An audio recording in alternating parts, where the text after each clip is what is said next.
Muy bien, pues muy buenas tardes y bienvenidos sean todos y todas a este segundo taller de la serie de auxiliares de la historia organizado por la Red de Archivos de Puerto Rico. Yo soy Hilda Teresa Ayala González, parte de la Junta Directiva de ArchiRed y voy a ser la moderadora de esta tarde. Antes de comenzar, como siempre, vamos a compartir alguna información de interés para aquellas personas que nos acompañan por primera vez. La presentación está siendo grabada y van a poder acceder a la misma luego a través de nuestro canal de YouTube, buscando a la Red de Archivos de Puerto Rico. Ustedes como participantes no tienen acceso a los micrófonos, pero se exhorta a utilizar el chat y la sección de Q&A para comunicarse y presentar sus preguntas. Yo voy a estar apuntándolas y luego al final de la presentación, en caso de surgir alguna duda o durante la misma, pues podemos atenderlas. Para las personas que nos están acompañando en vivo y que desean recibir el certificado de participación, se les compartirá una hoja de evaluación al finalizar la actividad que deberán completar. Los que tomaron el taller la semana pasada se les estarán enviando durante el día de hoy y mañana. Finalmente, pues, quiero darle la bienvenida al doctor Josué Camaño, quien es asociado en investigaciones y paleógrafo en el Centro de Investigaciones Históricas de la Universidad de Puerto Rico, recinto de Río Piedras. El doctor Camaño realizó sus estudios doctorales en el Departamento de Historia de América I de la Universidad Complutense de Madrid. Es profesor de Historia colonial de Puerto Rico, siglos XVI al XVIII, y de paleografía y diplomática, siglos XVI al XIX, en el Departamento de Historia de la Universidad de Puerto Rico, recinto de Río Piedras, y es el presidente de ArchiRed. Sin más, quiero darle la bienvenida a Josué, y les recuerdo que si tienen alguna duda o pregunta, pueden colocarla en el chat. Adelante, Josué. Muy bien. Muy buenas tardes a todas y a todos. Bienvenidos nuevamente a uno de los webinars que gustosamente Hilda, nuestra vicepresidenta de la Red de Archivos de Puerto Rico, se toma la molestia de organizar. En la tarde de hoy, como ya les explicó Hilda, estaremos charlando un poco acerca de la diplomática como ciencia auxiliar de la historia, aunque recordemos que la diplomática también es una ciencia independiente, pero sirve como auxiliar a muchas otras disciplinas. Lo que vamos a estar haciendo hoy básicamente es una especie de continuación de la charla que ofrecí la semana pasada, que versó en torno a la paleografía también como una ciencia auxiliar de la historia. Hicimos una introducción a la paleografía y luego hicimos unos ejercicios de transcripción paleográfica. En la tarde de hoy pues les voy a hablar de diplomática, que es la otra ciencia que está íntimamente relacionada con la paleografía, pero en la tarde de hoy obviamente no vamos a poder hacer unos ejercicios por algo que voy a explicar más adelante y que atañe a la misma idiosincrasia y metodología de la disciplina diplomática. Para iniciar, la semana pasada, y esto es para que si alguien estuvo la semana pasada, pues para volver a enlazar, y si alguien no estuvo la semana pasada, pues para que tenga una pequeña idea de lo que estuvimos haciendo y cómo lo de hoy va a engarzar con lo que estábamos haciendo la semana pasada. La semana pasada hablamos un poco de la paleografía hispanoamericana, es decir, de todas aquellas letras o formas escriturarias que se comenzaron a utilizar desde el siglo XVI y hasta la actualidad en América Latina, en Hispanoamérica, sobre todo durante la época colonial española, y que abunda en muchísimos documentos, tanto en los archivos hispanoamericanos como en los archivos españoles, que tienen que ver con los procesos coloniales españoles en América. Entonces hablamos un poco de las escrituras góticas que se desarrollaron en América, específicamente hablamos de la letra gótica cortesana cursiva, la letra gótica procesal cursiva y la letra gótica procesal encadenada cursiva. Y entonces vimos algunos ejemplos como los que tienen en pantalla, en este caso la letra albalear, que esta no se desarrolló en América, pero sí esta segunda letra, la letra gótica cortesana cursiva, que predomina muchísimo durante el siglo XVI, las primeras décadas del siglo XVI. Luego hablamos por encima, hablamos y hicimos ejercicios de transcripción de la letra procesal cursiva, es esta que tienen en pantalla, y luego hicimos una breve discusión acerca de la letra gótica procesal encadenada cursiva e hicimos también un ejercicio de transcripción. Y entonces aquí tienen algunos ejemplos de estas letras que estuvimos trabajando la semana pasada y que hoy no vamos a trabajar la letra, pero sí la tipología en la que se encuentran estos documentos, como vamos a ver más adelante. Aquí tenemos ejemplos de la letra gótica cortesana cursiva del siglo XVI, son ejemplos que saqué de nuestros archivos aquí en Puerto Rico. Aquí tienen otro ejemplo de la letra gótica cortesana cursiva a mano izquierda y de la letra gótica procesal cursiva a mano izquierda, siglo XVI también. Y esta es la famosa letra encadenada, también conocida como letra del diablo, gótica procesal encadenada en este ejemplo del siglo XVI de Puerto Rico. Nuevamente, dos ejemplos de letra gótica procesal cursiva que también vimos la semana pasada y que hoy estaremos trabajando tipológicamente. Y finalmente, las letras itálicas en dos ejemplos, una letra pública del siglo XVI y una letra privada del siglo XVIII, en ambos casos también ejemplos de Puerto Rico. Ahora bien, la paleografía es íntimamente relacionada con la diplomática y viceversa. De hecho, no es posible poder practicar la diplomática sin conocer la paleografía, porque hay que leer los documentos que uno va a analizar tanto externa como internamente. De ahí que ambas disciplinas estén entrelazadas o vayan siempre de la mano. Claro está, un paleógrafo que solamente se dedique a leer los documentos para extraer información para investigaciones históricas, pues no le interesa la parte diplomática, pero a los diplomatistas sí les interesa la parte paleográfica porque si no, no pueden tener acceso al contenido del documento y poder hacer luego los respectivos análisis diplomáticos que se requieren. Ahora bien, ¿de dónde sale la diplomática? El surgimiento de esta ciencia está en la raíz misma del surgimiento de la paleografía. Ellos nacen a la misma vez ambas disciplinas con la famosísima aportación que hizo el padre Jean Mabillon en el siglo 17, un monje benedictino francés que en el 1681 publica sus famosos 6 volúmenes titulados de Red Diplomática o sobre la diplomática. Esto es importante porque, como discutimos la semana pasada, es Jean Mabillon quien acuña el concepto de diplomática, ¿verdad? Para nombrar una nueva disciplina o una ciencia. Va a ser otro pensador, también benedictino, un gran intelectual también del siglo XVII, contemporáneo con Mabillon, llamado Montfaucon, quien luego sea el que nos legue el concepto de paleografía. Pero en este caso, el padre Mabillon en el 1681, al publicar los 6 volúmenes de diplomática, lo hizo en un contexto bien particular. A finales, en la segunda mitad del siglo XVII, habían grandes debates en Europa, particularmente en Francia, con relación a la autenticidad o no, veracidad o no de muchísimos, de cientos, de miles de documentos que se encontraban depositados en distintos archivos de la nobleza, de la iglesia, cancillerías reales. Entonces, un jesuita de nombre Daniel Peppenbrock, en el 1675 publica una obra donde él va a denunciar la falsedad de muchísimos documentos, particularmente de la época merovingia, que él se encontraba estudiando en la biblioteca de la biblioteca y archivo de la abadía de Saint-Denis en París. Eso generó una polémica porque él, al decir que muchos de esos documentos eran falsos, pues estaba dando al traste con la misma historia eclesiástica que se venía articulando o que se venía desarrollando o que se venía observando desde la época merovingia en el caso de Francia. Es decir, le estaba planteando que la mitad de la historia era falsa porque partían de documentos falsos. En ese debate en torno a si los documentos eran falsos o no, y eso es importantísimo en el siglo XVII, no viene al caso ahora, pero esto va a ser importante porque el siglo XVII es un siglo que le va a aportar muchísimo a la metodología de la historia, particularmente con el surgimiento y desarrollo de muchas ciencias auxiliares que van a apoyar y fortalecer los fundamentos metodológicos de la historia. En este caso, la diplomática junto con la paleografía se van a desarrollar en un contexto, como ya digo, particular. Mabillon entra en la polémica que había desatado Peppenbrock en el final del siglo XVII y es ahí entonces que publica esta obra en 6 volúmenes para contradecir lo que había planteado Peppenbrock. Es decir, no quería contradecir que todos los documentos eran válidos o verdaderos, los que Peppenbrock había dicho que eran falsos, sino que los contradecía en tanto y en cuanto Peppenbrock hizo la denuncia sin partir de una metodología científica, que es la gran aportación de Mabillon.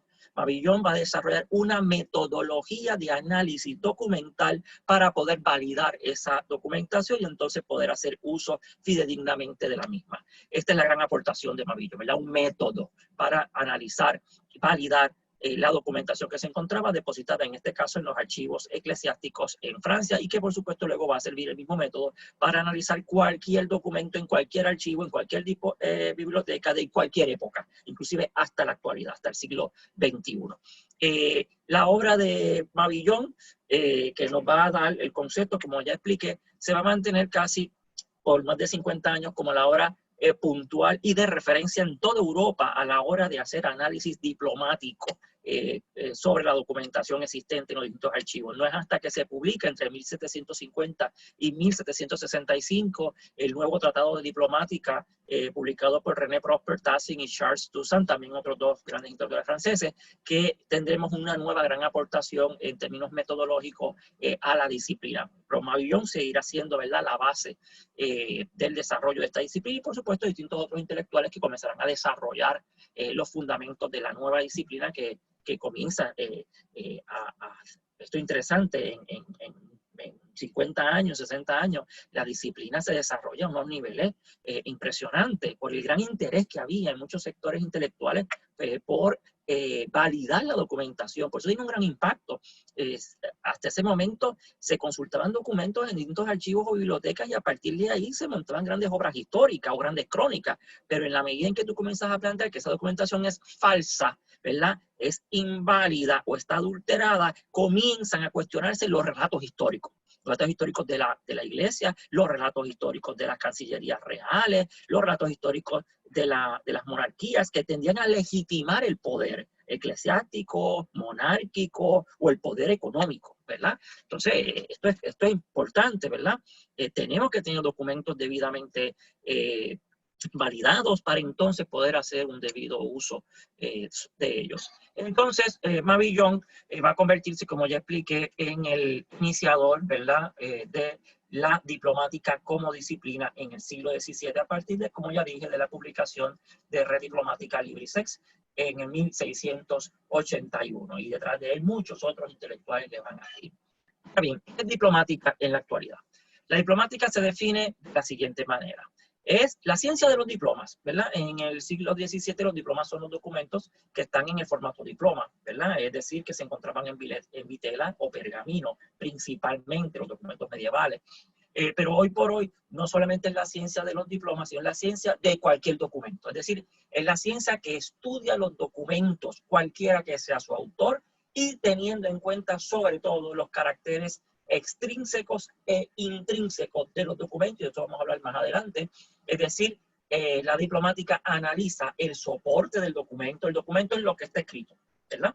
La información. Eso está escrito en un soporte, pues analiza, estudia el soporte, si es vitela, si es pergamino, si es papel, qué tipo de papel, si es de algodón, si es de fibra, si está en piedra, ¿verdad?, etcétera, en madera, etcétera. Analiza la escritura, analiza el lenguaje, analiza el formulismo o las fórmulas que se emplean para poder construir ese documento y los demás elementos integrantes para formar un juicio de autenticidad e interpretarlos debidamente. Como ven, no podemos hacer estos análisis diplomáticos sin poder leerlos. Y para leerlo hay que saber paleografía. Por eso es que estas dos disciplinas se enseñan a la vez. Uno estudia paleografía y diplomática. No las podemos enajenar. La diplomática entonces viene a estudiar los documentos, en cierto modo los critica, es decir, hace crítica documental, que es una gran aportación de estos grandes intelectuales del siglo XVII. Es decir, no solamente equivale a juzgar su autenticidad o falsedad, sino también a conocer el valor de esa documentación en vista de los caracteres intrínsecos y extrínsecos que ofrece, y también su valor histórico. Y entonces, esta crítica documental o esta crítica diplomática va a abarcar tres funciones principales. Veamos. En primer lugar, la diplomática viene a clasificar, y esto es bien importante, clasifica el documento según las distintas tipologías existentes. No sé cuántos de ustedes, porque no los conozco, ¿verdad?, tienen relación directa con el trabajo que realizan los archiveros y los bibliotecarios al interior de un archivo. Pero como ustedes saben, la documentación tiene que organizarse tipológicamente, pues la diplomática sienta las bases para una estructuración tipológica de la documentación existente en los archivos, ¿verdad? Separarla por tipos. Eso permite un mejor análisis de esa documentación, permite una mejor clasificación de esa documentación. También la diplomática hoy por hoy viene a explicar el documento, dando la razón de su existencia y señalando su objeto o finalidad y su importancia según su contenido y sus antecedentes y consecuentes. Es decir, qué es lo que motivó el que surgiera o el que se diera o el que se produjera ese documento y con qué finalidad es que se produce ese documento. Es decir, los antecedentes y los consecuentes. Y por último, la diplomática viene a declarar la autenticidad, ya sea como documento original o como copia legítima, porque una copia legítima es un documento auténtico. A partir de esta función pueden hallarse tres tipos de diplomas o tres tipos de documentos, ¿verdad? Vamos a sustituir el término diploma por documento. Existirían entonces, según la diplomática, tres tipos de documentos que vamos a utilizar estos criterios para clasificar la documentación una vez la analizamos diplomáticamente. Están los documentos auténticos. Estos son los documentos que corresponden a la época y autor a la que se le atribuye o al que se le atribuye, según el contenido del documento. Están los documentos apócrifos o falsos, si no corresponden ni al autor ni a la época al que se le atribuye. Y están los documentos adulterados, es decir, si en mayor o menor parte han sido falsificados el original o las copias. Estos son documentos que tienen una gran porción de auténtico y otra gran porción de adulterado, ¿verdad? O de falsedad, ¿verdad? Son documentos que les han metido la mano para eliminar frases, para añadir frases, eliminar información, añadir información, adulterar la fecha, adulterar el autor, etc. Pero puede que el soporte sea el original del siglo XII, ¿verdad? Pero ha sido adulterado según pasa el tiempo. Entonces, en el caso de América, porque no voy a hablar de la diplomática española, ni italiana, alemana, inglesa, ¿verdad? Me voy a circunscribir a la diplomática hispanoamericana o lo que ha aportado la diplomática al análisis de la documentación hispanoamericana, colonial, española particularmente, aunque no exclusivamente, pero nos ha permitido la diplomática poder clasificar la documentación española que conservamos en los distintos archivos hispanoamericanos, o en España misma, el Archivo General de Indias, el Archivo Histórico Nacional de Madrid, el Archivo de Simancas y otros archivos relacionados con América, el Archivo del Museo Naval de Madrid, el Archivo geoestratégico de Madrid, el militar de Madrid, el naval, etc. Pues nos ha permitido clasificar la documentación en distintos tipos documentales. Estos son ejemplos. Aquí no están todos, evidentemente, porque estamos hablando de cientos de tipos documentales.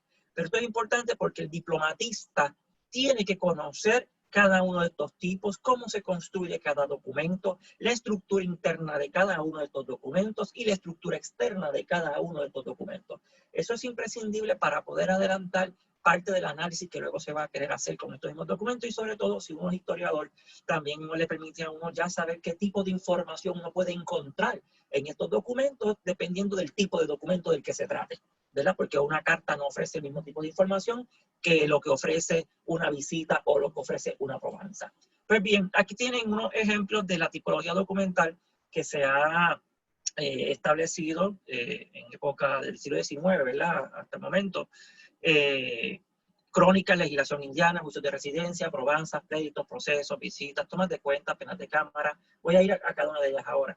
Relaciones y libros de fundiciones, reales, cédulas, provisiones, informaciones, pedimientos, cartas, relaciones, mapas y planos, libros de bautismo, matrimonios, defunciones, y ahí me falta confirmaciones, entre otros muchos tipos documentales. Seleccioné esto, ¿verdad? Porque son los que yo suelo trabajar más cotidianamente, y además de los que tengo más ejemplos para poder usarlos en las clases que doy de paleografía y diplomática. Vemos algunos ejemplos. Las crónicas. Como ustedes saben, las crónicas son todos esos grandes textos que se comenzaron a confeccionar, a redactar desde el mismo momento de la conquista española, europea sobre América, hasta todavía el siglo XVIII. Estamos hablando de cronistas mayores o cronistas menores, estamos hablando de los cronistas oficiales, los que eran funcionarios reales, y cronistas pues particulares, como podían ser los soldados de a pie, como podían ser los funcionarios reales, como podían ser las personas vinculadas al clero, ¿verdad?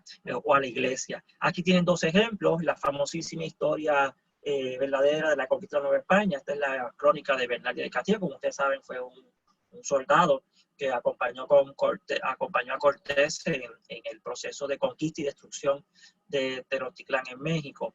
Y a su lado izquierdo tienen una portada moderna, ¿verdad? Ambas son dos portadas modernas, de la crónica de Fernández de Oviedo, de un cronista real, oficial de su historia general y natural de las Indias, que tiene un montón de volúmenes. Y pues la selecciono porque en el caso de Puerto Rico, que es donde yo resido, ¿verdad? En este tomo, en el tomo 118, se encuentra un capítulo o un libro dedicado completo a Puerto Rico hasta 1536. Estos son dos ejemplos de las crónicas, ¿verdad? Hay que hacer una acotación. Muchas crónicas se publicaban en imprenta y aún así uno somete el texto publicado, no solamente el manuscrito, el publicado, el salido de imprenta, también uno lo somete a un análisis diplomático, por supuesto que sí. Y muchas otras crónicas quedaron y todavía quedan sin publicar, ¿verdad? En muchos archivos o bibliotecas. Estos son ejemplos de legislación indiana, otro tipo documental está bien establecido, está bien definido. Esta legislación también se tendía a publicar cuando se compilaba o se recopilaba. Aquí tienen dos ejemplos de recopilaciones de legislación indiana. Dos ejemplos, el de la izquierda es de 1596, es el libro primero de los 4 que publicó Diego de Encina, que fue un secretario del Real Consejo de Indias en el siglo XVI, que se dio la tarea de recopilar cientos de reales cédulas, cartas mandatorias, reales órdenes, reales provisiones de los reyes españoles con relación a América, ¿verdad? Entonces las organiza temáticamente y las publica en 4 volúmenes. Y el de la derecha, quizás el más famoso que ustedes deben conocer, es la famosísima recopilación de las leyes de Indias, publicado en el 1680 para el reinado de Carlos II, que va a ser la primera gran recopilación de leyes de Indias promulgada por la corona, porque muchas anteriores, como la que tenemos al lado izquierdo de Encinas, no va a tener promulgación real, ¿verdad? Son de consulta, pero no circulan oficialmente, al no contar con la promulgación real. Entonces, dentro de esa legislación indiana que tendía a publicarse o a recopilarse, se encuentran muchos tipos documentales, por ejemplo, cartas mandatorias, reales órdenes, reales cédulas, etcétera, etcétera. Aquí tienen otro ejemplo tipológico que la diplomática pues ya ha asentado muy bien para el caso de América. Al lado izquierdo tenemos una portada de 1500 de los capítulos de corregidores. Eso es unas ordenanzas o unas instrucciones, unas normas que se publicaron, primero se aprobaron, luego se publican y se promulgan para ordenar el buen funcionamiento de los corregidores tanto en España y luego cómo realizar los juicios de residencia, que también se encuentra dentro de ese texto. Y al lado derecho tienen un ejemplo de una probanza. Las probanzas eran documentos probatorios, ¿verdad? Yo, Josué Camaño, quiero probarle al rey que no puedo pagar los impuestos. Pues entonces yo me voy a donde un escribano, que es un notario, y le digo, no puedo pagar los impuestos. Pues se hace una exposición de motivos introductoria, luego se hacen unas preguntas, yo invito a un montón de personas a que contesten las preguntas de por qué yo no puedo pagar los impuestos. Las personas, obviamente yo les estoy pagando, ¿verdad? Son amigos míos, me van a apoyar. Entonces, una vez se recogen esos testimonios, se sella la probanza y el escribano me la entrega. Y con esa probanza yo me voy a buscar mercedes o privilegios o a defender mi causa ante las autoridades, ya sean en las colonias o ya sea en España, ¿verdad? Son documentos probatorios. El ejemplo que tienen es de 1521, es de Puerto Rico. El personaje en cuestión, de hecho, no podía pagar los impuestos de Mojar y Falco porque hubo un incendio en el puerto y perdió todas las mercancías. Entonces quiere probar que no puede pagar, ¿verdad? Son documentos muy importantes, ¿verdad? Por su contenido y por la cantidad de testimonios que salen de personas diversas hablando sobre asuntos diversos en las colonias españolas en América. Aquí tienen otro ejemplo tipológico, los juicios de residencia. En el lado izquierdo tomé parte de las instrucciones de cómo realizar un juicio de residencia, los famosos impeachment en Estados Unidos o residenciamiento en castellano. Lo tomé de los capítulos de corregidores y al lado derecho tienen la portada o la portadilla de la residencia segunda tomada a Hernán Cortés en el siglo XVI por su mal comportamiento, ¿verdad? en México. Esto es otro ejemplo de juicio de residencia. El caso es un ejemplo de 1528 de Puerto Rico. Al lado derecho tienen una portadilla del siglo XIX del juicio de residencia que se le tomó a Pedro Moreno, gobernador de Puerto Rico, entre 1528 al 29. Y al lado derecho tienen una página de los cargos que le metieron por tener un casino ilegal en la casa de gobierno. en letra cortesana cursiva. Otro ejemplo tipológico que la diplomática ya ha establecido son los pleitos. Los pleitos existen desde la antigüedad hasta hoy, ¿verdad? Eso no se lo inventó la diplomática. Lo que hace la diplomática es analizar la estructura de los documentos, ¿verdad? Y definir ese tipo de documentos. Entonces tenemos el pleito. Hay dos tipos de pleitos hasta la actualidad, desde la antigüedad hasta ahora. Están los pleitos criminales y están los pleitos civiles, como ustedes saben. Y eso pasa así en todos los países. En este caso, pues estamos ante un pleito civil. El ejemplo que les pongo a su lado izquierdo es una lista de africanos en condición de esclavitud, personas esclavizadas, negros y negras, en Puerto Rico, que están siendo objeto de un pleito, ¿verdad? Por dos personas que se lo están pleiteando. Y en el lado derecho tienen unas imágenes que dirán, ¿y qué son esas imágenes? Pues bueno, esto es interesante. En el caso de la hermana República Dominicana, aquí al lado de Puerto Rico, estas imágenes son del circuito de los ingenios en la República Dominicana. Pues los arqueólogos y distintos investigadores estudiando distintos pleitos con relación a la propiedad y tenencia de algunos ingenios azucareros en el siglo XVI en la República Dominicana, pues dieron a tener con los restos arqueológicos de algunos de esos ingenios del siglo XVI. En la ruta de los ingenios, si alguien algún día va por la República Dominicana, no puede perderse la ruta de los ingenios. Y muchas de esos descubrimientos arqueológicos se hacen a partir de muchos pleitos, porque los pleitos incorporan, como ustedes saben, mucha otra documentación al interior, ¿verdad? Incorpora testimonios, incorpora títulos de propiedad, incorpora mediciones de terreno, etcétera, etcétera. Otro tipo documental son los procesos, las penas de cámara. Tiene un ejemplo de proceso al lado izquierdo y un ejemplo de penas de cámara al lado derecho. El ejemplo que tienen, ambas son letra cortesana cursiva del siglo XVI. El proceso es un ejemplo de Puerto Rico 1528, cuando se procesó a un hombre, a un hacendado aquí en Puerto Rico, en el 1527, por haber dado muerte a un joven negro libre, porque pues hacía cosas con las negras que él tenía en su hacienda, ¿verdad? Entonces una noche lo cogió y lo entró a golpes y lo mató. Y se hizo un proceso, ¿verdad? Contra ese español por haber matado a un negro. Al lado derecho tiene unas penas de cámara. Esto es un documento interesantísimo de la época española. Hoy día existen, aunque no se llaman igual. Estos son relaciones de multas. Todas las personas que violan o violaban los códigos de orden público en los pueblos, en los municipios, etcétera, pues estaban sujetos a unas multas, a unas sanciones. Entonces se levantaban unos listados de las personas que eran multadas y la multa impuesta, que es lo que ven en ese ejemplo a su lado derecho, esa pequeña listita de números, son las multas. Se llaman penas de cámara porque son las multas que iban a parar directamente a la Cámara Real, aunque en el caso de América la monarquía española tendía a cederle el recaudo de las penas de cámara a los mismos municipios para que efectuaran con ese dinero o ese ingreso obra pública, caminos, esteros, puentes, etcétera, etcétera. Bien, eso todavía hoy se da. En Puerto Rico le llamamos la violación del Código de Orden Público, así le llamamos, ¿verdad? Aquí tienen un ejemplo de informaciones. Las informaciones, yo no sé si todavía se hacen en algún país hispanoamericano, sé que en Puerto Rico ya no se hacen. Estos son documentos donde la persona interesada también se acercaba a un escribano o el Estado mismo, digamos un funcionario real, se acercaba, llamaba a un escribano y hacían una información para saber algo. Esto es cuando apareció muerto alguien y no se sabe quién es el culpable. Pues vamos a hacer una información.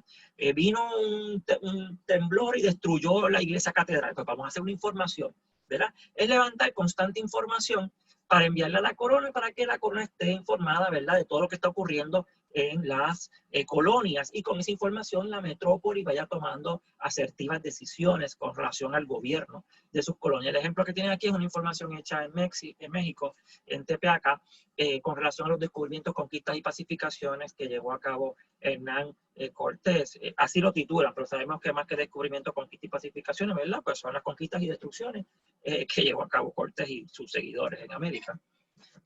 Aquí tienen un ejemplo también tipológico, las reales cédulas. Es un documento importantísimo para el caso de Hispanoamérica.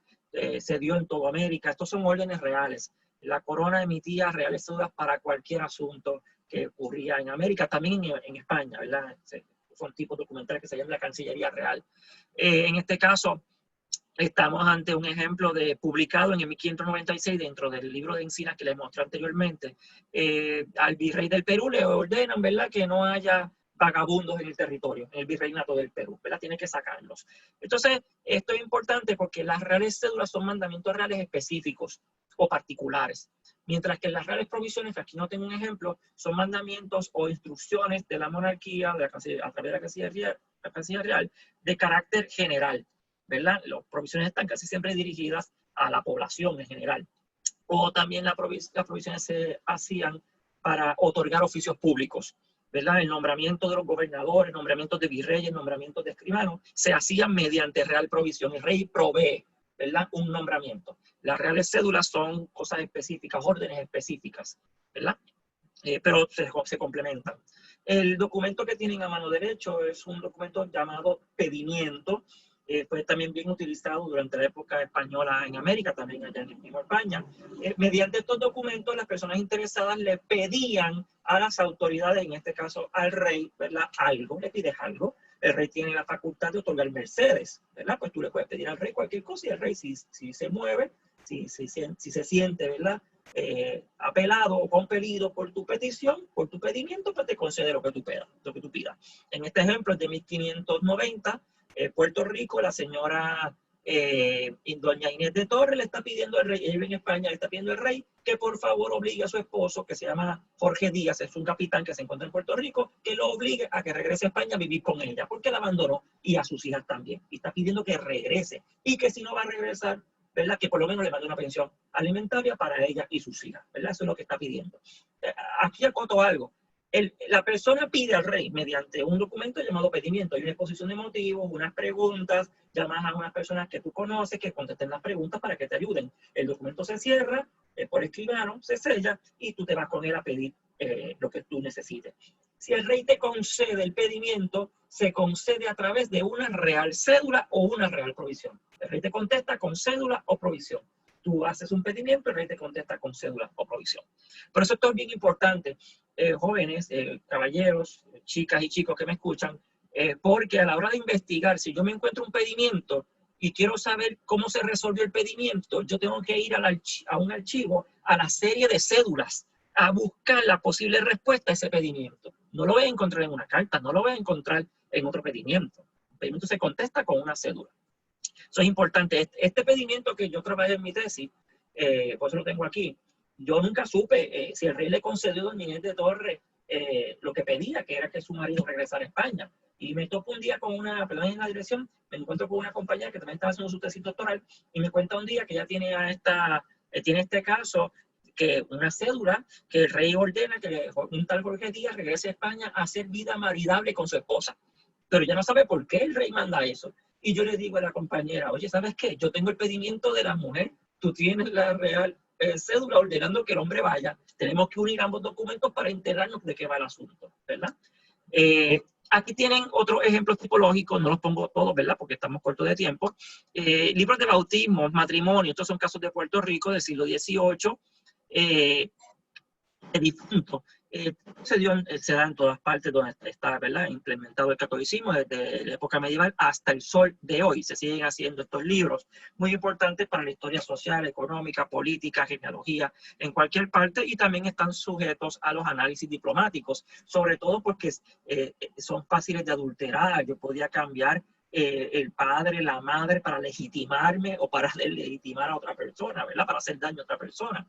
Para blanquearme. Recuerden que, por ejemplo, en el caso de Puerto Rico por lo menos, también sé que se en otras partes de América, los pardos eran puestos en los libros de bautismo de pardos, ¿verdad? Y mucha gente luego ya adulta, pardo adulto o negro adulto, cuando tenía un pequeño peculio o una pequeña cantidad de dinero, le pagaba a las autoridades eclesiásticas y te cambiaban de libro, te borraban del libro de negro o del libro de pardo y te inscribían en el libro de blanco. Entonces había un proceso de blanqueamiento mediante el borrado de un libro y la escritura en otro libro. Eso es interesantísimo. De la noche a la mañana te blanqueas, ¿verdad?, mediante la escritura. Tu color de piel sigue siendo el mismo, pero no importa cómo sea tu color de piel, es lo que diga el documento oficial, ¿verdad? Entonces yo puedo ser negro, pero el documento dice que soy blanco, pues vale que sea blanco.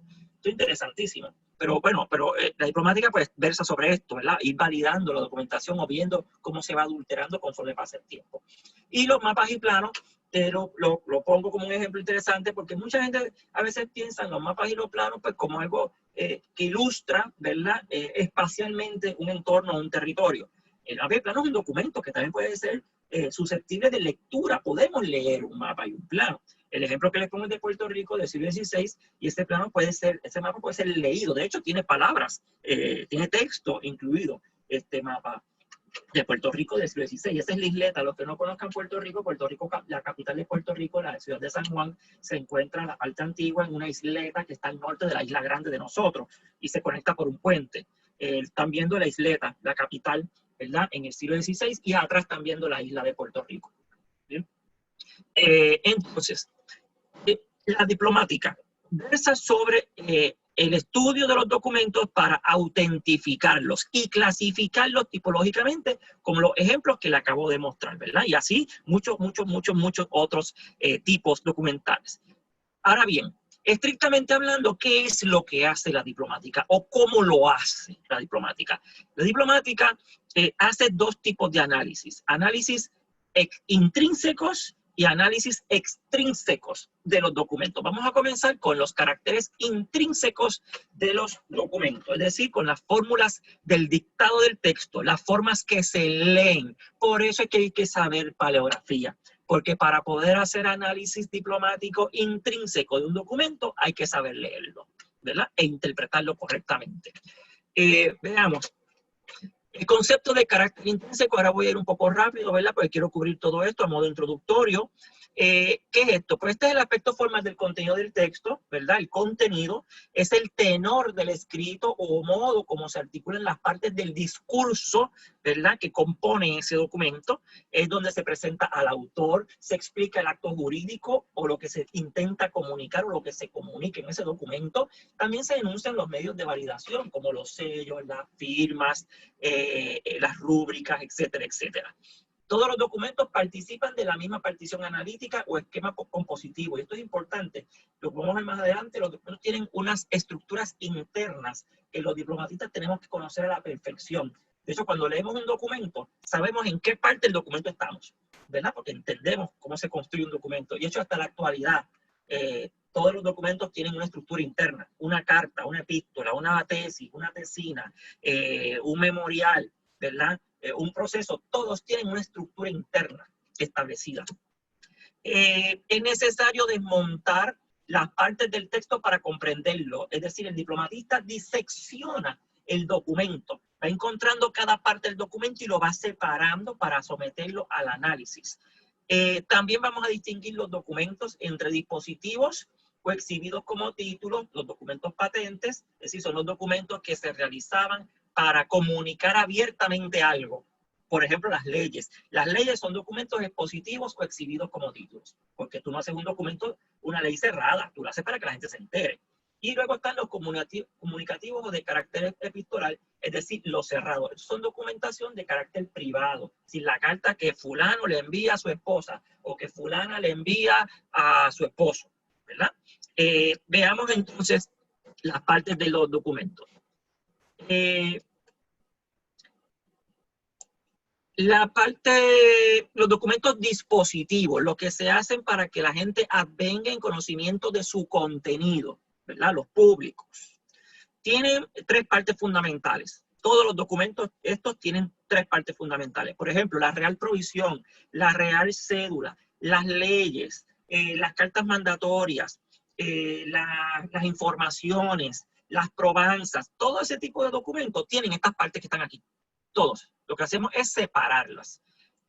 ¿Cuál es la primera parte de los documentos dispositivos? Lo que se conoce como el protocolo o la parte introductoria. Ahí vamos a encontrar la invocación en el nombre del Padre, del Hijo y del Espíritu Santo, la intitulación, la persona, ¿verdad?, que la está emitiendo y sus títulos, el saludo o fórmula de perpetuidad y aprecación, y luego viene la parte nuclear, que es el texto o la parte central del documento, ¿verdad?, lo que llamamos probablemente el núcleo. Ahí vamos a encontrar la arenga o el preámbulo, la notificación, la promulgación y la publicación, el expositivo o la narración, la sanción y la corroboración. Vamos a ir ahora mismo a explicar qué es cada una de estas cosas. Y el documento cierra, los públicos, los abiertos, con el escapolo o la parte de conclusión. Ahí vamos a encontrar la suscripción, es decir, las firmas, las rúbricas y los signos de validación, como pueden ser los sellos, los estampados, etcétera, y la datación, las fechas, ¿verdad? Hay algunos tipos documentales que la fecha no la vamos a encontrar al final, sino que aparece siempre al principio. Ese es el caso, por ejemplo, de las informaciones y la probanza. Siempre aparece al principio la datación, no aparece al final. Mientras que las cartas, por ejemplo, la datación está al final, no está al principio. Eso es por el tipo documental. Bien. Veamos la invocación. Vamos a ver ahora cada una de estas partes y qué es. ¿Verdad? Vamos a definirla. La invocación es un signo o algunas palabras que colocan el acto jurídico bajo la protección divina. Pues al principio llamaba la atención y el respeto de los oyentes. Por ejemplo, podía ser simbólica la invocación, una cruz encima del documento. Yo estoy seguro que muchos de ustedes han visto documentos en los archivos donde trabajan o en sus investigaciones que tienen una pequeña crucecita, a veces estilizada, es como una T, arriba del documento. Eso es una cruz, ¿verdad? Aunque esté bien estilizada y sea bien simbólica. Esa es la invocación, ¿verdad? Mis estudiantes se olvidan de ella cuando están leyendo el documento para enterarse de lo que dice. Pero yo como diplomatista me interesa saber si tiene esa pequeña cruz encima, ¿verdad? Porque eso me está diciendo que el documento tiene una invocación que yo no puedo obviar. Podría ser un monograma de Cristo. Los famosos monogramas son la G y la Ro superpuesta, la X y la R superpuesta, que vamos a encontrar en muchas sotanas de clérigos todavía hoy, ¿verdad? El monograma de Cristo, el que vio Constantino, ¿verdad? En una visión, supuestamente. Son dos letras griegas, ¿verdad? Que componen la abreviatura Christos, que la vamos a encontrar muchísimo en el siglo XVI, XVII y XVIII. Puede ser la invocación verbal o compuesta de varias palabras, en el nombre del Padre, del Hijo, del Espíritu Santo, en el nombre de la Santa Trinidad, etc. Y a veces, si no la encontramos, es porque cierta cancillería no la use, ¿verdad? Por sus instrucciones internas o por el tipo de documento. Luego de la invocación está la intitulación. Estas son las fórmulas donde se presenta el autor de la carta, el título, o de la probanza, o del documento que sea, sus funciones, títulos y legitimidades. Y siempre tienen algunas fórmulas. Eso a veces son una línea en el documento, en la parte superior. Vamos a encontrar de legitimación, que dice Juan Carlos I, por la gracia de Dios, rey de España. Pues esa es la legitimación. Esa es una intitulación de legitimación. Puede ser que diga el rey Juan Carlos I por la Constitución española, pues eso es de legitimación, o por la voluntad nacional, esos son ejemplos. Puede ser intitulación de dominio, eso lo vamos a encontrar muchísimo en las reales provisiones, a mí me encantan, porque son armoniosas, donde dicen Don Carlos, por la gracia de Dios, rey de Castilla, de León, de Aragón, de las dos Sicilias, de los Algalbes, y sigue por ahí 200 páginas de títulos, ¿verdad? O de señoríos y ducados y marquesados. Eso es de dominio. Vamos a encontrar de humildad en personas poderosas. Eso es bien, lo vamos a encontrar mucho en los papas. Los papas cuando se intitulan dicen Benito XVI, siervo de los siervos de Dios, ¿verdad? Esa es la intitulación. O humilde obispo. La exaltación del poder, Carlos, emperador Augusto, es una fórmula que siempre se ponía con el emperador o con algunos reyes. De vecindad, naturaleza, estancia y oficio. Por ejemplo, cuando ustedes hacen algunas affidavits, hoy por hoy, ustedes dicen Josué Camaño Donen, vecino de Canóvana o vecino de Puerto Rico. Eso es de vecindad, ¿verdad? Soltero, de naturaleza. ¿Se fijan? Profesor universitario, de oficio. Eso siempre lo vamos a encontrar en muchos documentos legales, siempre, todavía hoy. La dirección es quien se dirige el documento. Esto indica el destinatario del documento, pueden ser generales, ¿verdad? Es decir, como las reales provisiones que se dirigen a la totalidad de la comunidad o de la ciudad o de los vecinos, que tienden a decir, sepan cuántos esta carta vieren, a todos los que la presente vieren y entendieren, etcétera. Pueden ser a particulares, pues ahí se especifica el nombre de la persona concreta a la que está dirigido el documento. Si es física o si es colectiva, que puede ser a los monjes de la Abadía Santo Domingo en Puerto Rico. Pues eso es colectivo, pero a una personalidad jurídica, ¿verdad? Algo específico. No es a la totalidad de los habitantes de la ciudad, en este caso. Luego la salutación. Esto siempre va inseparable de la dirección. Cuando termina la dirección que dice a vos, Juan Carlos, vecino de San Juan, salud y gracia. Esa es la salutación, una pequeña frase, ¿verdad? Donde tú vas a indicar mediante fórmulas que se utilizan desde la época antigua esta salutación, como puede ser in perpetuum Rey Memoriam, salud y gracia, salud en apostólicos benedicciones, etcétera, etcétera. Luego tenemos el texto. Esta es la parte nuclear o central del documento, de cualquiera que sea el tipo documental. Tenemos el preámbulo, la motivación general, donde te explican por qué se está haciendo el documento, la notificación a todo el mundo, la exposición o motivación concreta del acto, la disposición, es decir, lo que se está disponiendo o se está mandando a hacer en ese documento, y las cláusulas. Las cláusulas son de carácter mandatorio, derogativas, reserva, promesa, renuncia, consentimiento, combinatorias de sanción y amenaza, prohibitivas o penales. Estas cláusulas son para que se cumpla con el documento, para que se observe el documento. Casi siempre ustedes lo van a ver cuando dice al final del documento, y aquel que no cumpla con estos, le den 100 azotes y 2 días de cárcel, ¿verdad? Y al que cumpla con el documento, que Dios lo tenga en su gloria. ¿Verdad? Esas son las cláusulas para su debido cumplimiento y observación. ¿Qué es el preámbulo o arenga?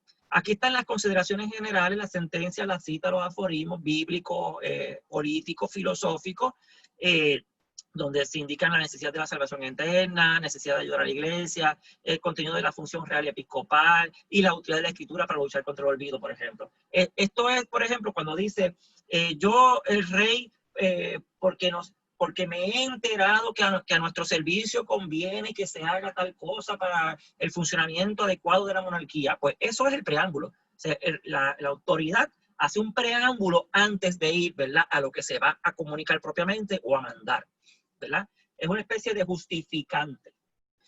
Muy importante aquí para explicar el dinamismo social del documento y las mentalidades. Su presencia equivale a solemnidad. Esto es bien importante, es la parte solemne del documento. A veces pongo aquí los coleccionan porque mucha gente los cortaba en los archivos, se los llevaba, los coleccionaban. Y esto no tiene valor jurídico, pero tiene un inmenso valor en la captatio benevolentiae. Esto es en la captación del auditorio. Porque muchos de estos documentos públicos o que están dirigidos abiertamente a la comunidad se leían en voz alta. La gente no lee, mucha gente no lee. Documentos se hacían para ser leídos en voz alta. Esto es bien importante, jóvenes, como la poesía, que se hace para leerse en voz alta, muchas veces, ¿verdad? No todas. En este caso, muchos documentos se hacían para leerse en voz alta. De ahí que esta parte es bien importante, es bien solemne. Entonces, atrae la atención del público que está escuchando este documento. Y por supuesto, vale mucho quien lo está leyendo, ¿verdad? Ese lector, ¿verdad? Tiene que tener habilidades de retórica y de exposición para atraer al público, ¿verdad? E interesar al público en lo que estás diciendo. La notificación, promulgación y publicación, estos son fórmulas declarativas donde se indica a todos los interesados que deben conocer el texto documental, ¿verdad? Siempre dicen a todos los habitantes de Puerto Rico, a todos los habitantes de México, ¿verdad? Vengan en conocimiento de lo que aquí se está contando o se está diciendo. Y hay dos modos para hacer esto. La objetiva o en tercera persona, sea notorio a todos, ¿verdad? Los aquí presentes o los aquí habitantes. O en forma subjetiva o primera persona, ¿verdad? Hago notorio, yo el rey hago notorio, ¿verdad? Tal o cual cosa. Entonces, la narración o exposición en un documento cuenta en pasado, las circunstancias más inmediatas que dan pie a que se haga ese documento. Porque los documentos públicos no se hacen porque sí, algo los tiene que motivar, ¿verdad? Por ejemplo, les conté lo de Inés de Torres, que hizo un pedimiento para que su esposo fuera para España, ¿verdad? El rey acogió ese pedimiento y el rey lo contestó mediante una real cédula. ¿Qué es lo que motiva a la real cédula que el rey manda a redactar y firma? Lo que la motiva es un pedimiento de otra persona, ¿verdad? Pues la real cédula, doña Inés de Torres, que dice, me he enterado por doña Inés de Torres que su esposo se fue para Puerto Rico y la abandonó, ¿verdad? Ese por cuanto me he enterado, ¿verdad? Va a contar en pasado cómo el rey o las autoridades han entrado sobre algo que está motivando que ahora se haga este documento, ¿verdad? Esto es bien importante. Es tan importante esta parte que en muchas ocasiones uno no tiene los pedimientos, pero en la parte de narración expositiva me hacen siempre un resumen de ese documento que debió haber motivado este nuevo documento. Entonces me lo sustituye, ¿verdad? Esto es importante. Entonces, también recuerda los momentos de la petición, las consultas, los ruegos previos al acto jurídico que se está haciendo en ese documento ahora. Normalmente van en verbo en tiempo pasado, por hacer bien y merced a vos, de motu propio, etcétera, etcétera. El dispositivo, esta es la parte nuclear, de los documentos que se redactan para que todo el mundo los lea o los conozca, no los privados, los públicos.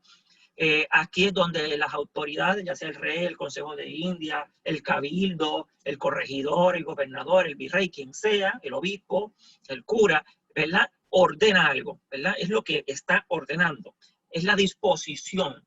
Aquí encontramos siempre el meollo del asunto o el núcleo del asunto en el documento. Hay tantos dispositivos como negocios jurídicos puede haber, esto es infinito. Son de mandato o son de carácter gracioso, es decir, mandamos. Yo, el rey, mando. Después que el rey contó por qué está haciendo esto, dice, por lo tanto mando, ¿verdad? O dice, por lo tanto doy, ¿verdad? Después que ha contado por qué es que lo va a dar. La sanción o amenaza es la parte en cualquier documento de los que vimos en ejemplos, donde se va a formular cómo se va a observar con la disposición del documento. Pueden ser negativas mediante amenazas, por ejemplo, espirituales, temporales, multas, cárcel, o sanciones positivas, que quien cumpla con el documento o lo observe, pues se va a ganar la salvación eterna. ¿Verdad? Eso aparece en muchos documentos al final. ¿Verdad? Entonces, la corroboración, esto es importante porque aquí el diplomatista analiza todas las partes, pero aquí en esta parte particularmente es bien importante porque aquí es donde realmente garantizamos la autenticidad del documento, en esta parte. Porque aquí vamos a encontrar las firmas, vamos a del autor, los autores, la rúbrica, los sellos distintos que hayan utilizado, los ruegos de suscripción del notario, etcétera, etcétera. ¿Verdad? Aquí, ¿verdad? Fácilmente podemos validar o autentificar un documento. Entonces, la precación. La precación aparece no en todos los documentos, no en todos. Es cuando algunos textos cierran con una fórmula, como amén, amén, que Dios los bendiga a todos, que Dios los proteja, etcétera, etcétera. ¿Verdad? Son pequeñas fórmulas de cierre, pero no aparece casi en muchos. Entonces, el escatocolo es la parte concluyente del documento. Aquí vamos a encontrar las suscripciones y la datación del documento, aunque en algunos documentos, tipológicamente hablando, como pueden ser, ya dije, las probanzas o las informaciones, la datación la vamos a encontrar en la parte superior, al principio, ¿verdad? Por ejemplo, las informaciones siempre comienzan en la ciudad de Puerto Rico a 14 días del mes de marzo de 1590, ante el alcalde don Miguel Lorenzo. Siempre aparece en la primera línea. ¿Qué pasa en el escatocolo? Pues vamos a encontrar suscripción y datación. Y luego las suscripciones. En algunos documentos no hay suscripciones propiamente, ¿verdad? Estas son como en las letras pontificias o los breves o mandatos imperiales, porque se suple con un sello. Un sello puede sustituir la suscripción. Pueden ser autógrafas. Suscripciones son las firmas, ¿verdad? O las rúbricas, que a veces son sustituidas por un sello, ¿verdad? De cualquier tipo, hay muchos tipos de sellos. Entonces, cuando aparecen, pueden ser autógrafas, es decir, textuales o a posición de puntos o parlantes, o heterógrafas estilizadas por un oficial de Cancillería, que puede ser monogramas, anagramas, ruedas, cruces, rombo, ¿verdad? Es decir, símbolos. Por ejemplo, los escribanos de Indias tenían su famoso signo, pues los signos son heterógrafos, porque cada escribano tiene un signo personal que les es asignado por la Cancillería Real cuando es nombrado escribano por el rey, ¿verdad? Que hoy día es el sello del notario, que le da, bueno, en Puerto Rico al notario le dan un número, ¿verdad? De registro, pero muchos notarios se hacen un sello propio, que puede ser una estrella, una cruz, cualquier cosa, y eso lo identifica. En época española, el rey le daba a cada escribano su signo, ¿verdad? Eso es un signo heterógrafo, ¿verdad? Entonces hay tres categorías de las suscripciones: la de los autores, la de los testigos y confirmantes cuando son necesarios y tienen que firmar o rubricar, y la de los redactores o escribidores, también escribanos, que pueden ser escribanos públicos, del cabildo, secretarios, notarios de la Cancillería Apostólica, etcétera, etcétera. Bien. Y por último, la datación o fecha, pero no siempre aparece al final en todos los documentos, a veces aparece al principio. Aquí consiste siempre del tiempo, la fecha puede ser crónica o histórica, a través de reinados acontecimientos. Por ejemplo, en la Cancillería Apostólica, en Vaticano, todavía hoy, muchos documentos, algunos tipos de documentos, se fechan utilizando el reinado cuarto del Papa tal, porque cada reinado comienza en año 1. Entonces te dicen en el año 1 del reinado de Juan Pablo II, en el año 5 del reinado de Juan Pablo II, ¿verdad? Pues ¿qué año 5 es ese? Pues uno tiene que ir a otro tipo de calendario para hacer la conversión. Puede ser fecha tópica también. El lugar, perdón, puede ser fecha tópica. Puede ir en el protocolo, Pero lo más normal es en el escatocolo. El protocolo es el inicio. Puede ir al inicio o puede ir al final. Casi siempre está al final. Pero hay unos tipos documentales que por obligación, no es por elección, por obligación, tienen que ir al principio, como las informaciones, las probanzas y otros documentos. Para la fecha tópica es necesario el uso de los mapas históricos con equivalencias actuales, porque no sabemos a veces qué lugar están haciendo referencia, ¿verdad? Y para la crónica hay que emplear cronologías. La persona que estudia diplomática tiene que estudiar otras disciplinas, no solamente paleografía. También hay que estudiar cronología, porque hay que saber hacer conversiones de sistemas cronológicos o de calendarios. Porque si el documento que estamos analizando es un documento árabe, que está utilizando el calendario de la égira, pues tenemos que convertir eso al calendario gregoriano o al calendario juliano, o convertir de juliano a gregoriano, ¿verdad? Y así sucesivamente. Estos son con fórmulas matemáticas, no es muy difícil realmente, pero hay que estudiar cronología. En Castilla, la era castellana, ¿verdad? Que se utilizó muchísimo en la época medieval, que no es ni juliano ni gregoriano, es un calendario propio castellano, ¿bien? Que luego cae en desuso, lo abandonan. Los documentos comunicativos epistolares. Hemos visto las partes de los documentos públicos, los que se escribían para que todo el mundo viniese en conocimiento de ellos. Las leyes, las provisiones, las cédulas, órdenes reales, etc. Ahora vamos a ver las partes de los documentos comunicativos o epistolares, los privados. Estos son peticiones, informes, consultas que se elevan y que se elevan a la autoridad, y comunicaciones elevadas y que descienden y que adoptan fórmulas con diversos grados de captación por parte del público, ¿verdad? O el oyente. Su esquema general es el siguiente, es decir, su estructura. Primero el saludo inicial, señor, el excelentísimo, muy alto. Hoy día ponemos, estimado señor rector. Ponemos, querida mamá, ¿verdad? Ese es el saludo inicial. La narración, que son los hechos y circunstancias en pasado de por qué estamos haciendo este documento. La petición, lo que vamos a pedir en el documento. La datación, que la ponemos al final. En las cartas, por ejemplo, que ustedes escriben, la fecha la ponemos, bueno, antes se ponía al final, ahora en la epístola contemporánea pone la fecha arriba, ¿verdad? Luego el saludo final, que son las firmas, las rúbricas y todo esto en la parte inferior, junto con algunas fórmulas. Cuando el documento es elevado, es decir, que soy yo, Juan Pérez, que le mande el documento al rey, es decir, el documento sube a la autoridad. Yo tengo que acompañar ese documento con unas fórmulas de acatamiento y de respeto. Por ejemplo, Dios guarde a vuestra majestad muchos años, o el besa a los reales pies de vuestra majestad. Todas esas fórmulas ustedes las van a encontrar siempre en la parte inferior del documento, abreviadas. Son muchas letras con puntitos. B.C. tal punto. Son esas fórmulas largas que aparecen cuando el documento se eleva, porque el rey no tiene por qué decirte esas cosas a ti. Y la dirección en el escrito o en el sobrescrito o dorso, porque las cartas, esto es importante también, los documentos no solamente se escriben, también hay que doblarlos y guardarlos para tramitarlos, ¿verdad? Pues ciertos tipos de documentos se doblaban o se guardaban de distintas maneras. Las cartas, por ejemplo, tenían unos dobleces específicos, y cuando yo doblaba la carta, le daban unos cuadritos en la sobrecarta, es decir, en la parte de afuera del documento. Yo no le echaba en un sobre, las cartas se doblan de una manera que luego yo sello con cera o le pongo un cordón para amarrarla, y por fuera entonces pongo la dirección a quién está dirigida. Hoy día la ponemos en un sobre, ¿verdad? Y entonces la dirección va en el sobre, ¿verdad? No está en la carta, aunque hay cartas que tienen la dirección en la parte superior. Es interesante, la misma carta, y después se echa en un sobre. Interesante. Entonces, vamos a ver ahora los caracteres extrínsecos. Vimos los intrínsecos ya, ahora vamos a los extrínsecos, y estoy terminando. Estas son las formas que se tocan, se ven y se oyen del documento. Para el análisis intrínseco, yo tengo que saber leer el documento. De ahí que yo tenga que saber paleografía, tenga que saber cronología y tenga que saber otras disciplinas. Para el extrínseco, yo tengo que dominar otras disciplinas. Por ejemplo, hoy día los diplomatistas se auxilian con química orgánica, y con otros tipos de análisis que someten a los documentos para obtener información sobre su veracidad, sobre la época en la que fue redactado, carbono 14, este tipo de cosas, ¿verdad? Estas son lo que se toca, lo que se ve y lo que se oye del documento.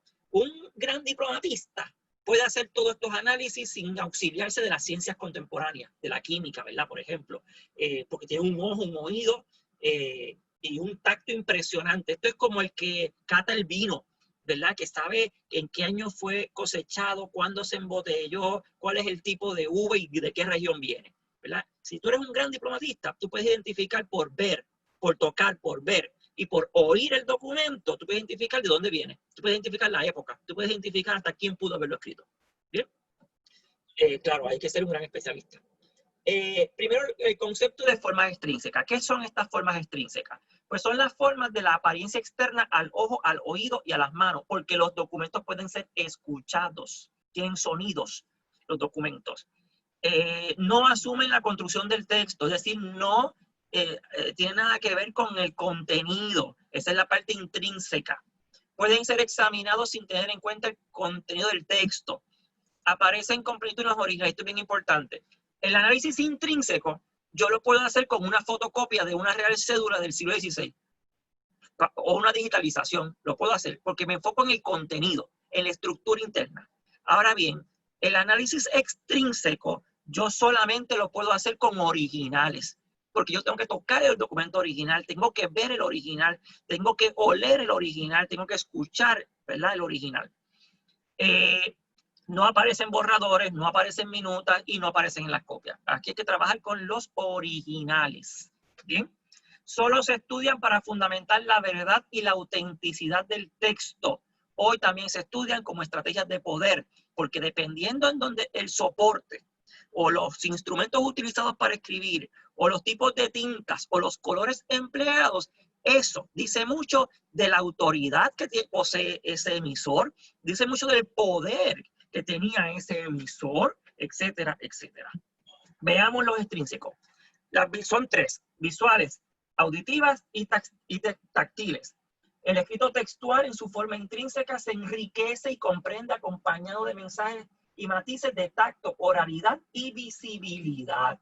Bien, aquí vamos a las visuales. Recuerden que son tres, ¿verdad? Visual, auditiva y táctil. Vamos a las visuales. Aquí se analiza la calidad del soporte. Ese soporte está en buenas condiciones, ¿verdad? Es vitela, es pergamino, es papel, hay que verlo. La dimensión, el tamaño del documento, ¿verdad? Me perdonan, pero muchos documentos se hacían para ser vistos y escuchados. Por ejemplo, las bulas papales. Cuando el Papa mandaba una bula, esas bulas eran enormes. Yo pude ver varias en el Archivo Histórico Nacional en Madrid, del tamaño de mi escritorio, eran enormes. ¿Por qué?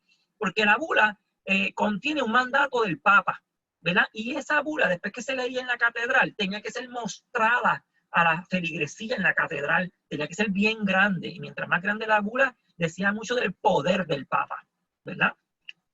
Las dimensiones, los pliegues son los dobleces, ¿verdad?, que tenga ese documento. Los cantos, esos son los bordes del documento.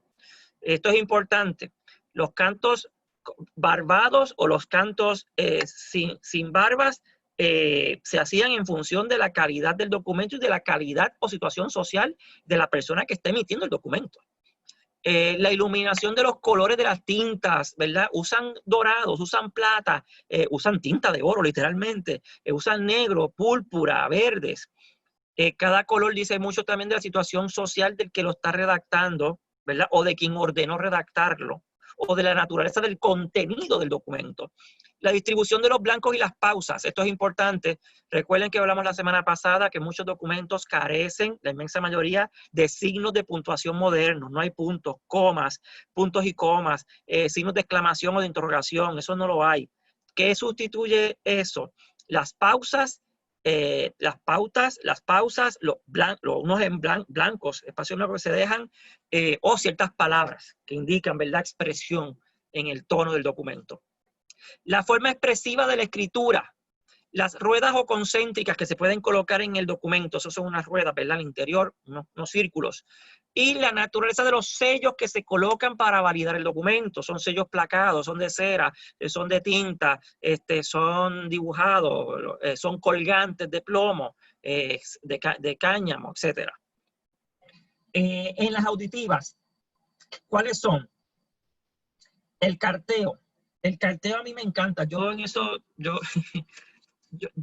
hago análisis diplomático, pero yo soy más especialista en el análisis intrínseco que en el extrínseco, porque yo no tengo las herramientas propias de las ciencias naturales para poder someter muchos documentos. Además, porque yo trabajo con la época colonial española y en el caso de Puerto Rico, pues mi documentación casi toda es derivada de los archivos españoles, es decir, la tengo en digital o la tengo en micropelículas, por lo que no puedo hacer análisis propiamente externo, ¿verdad?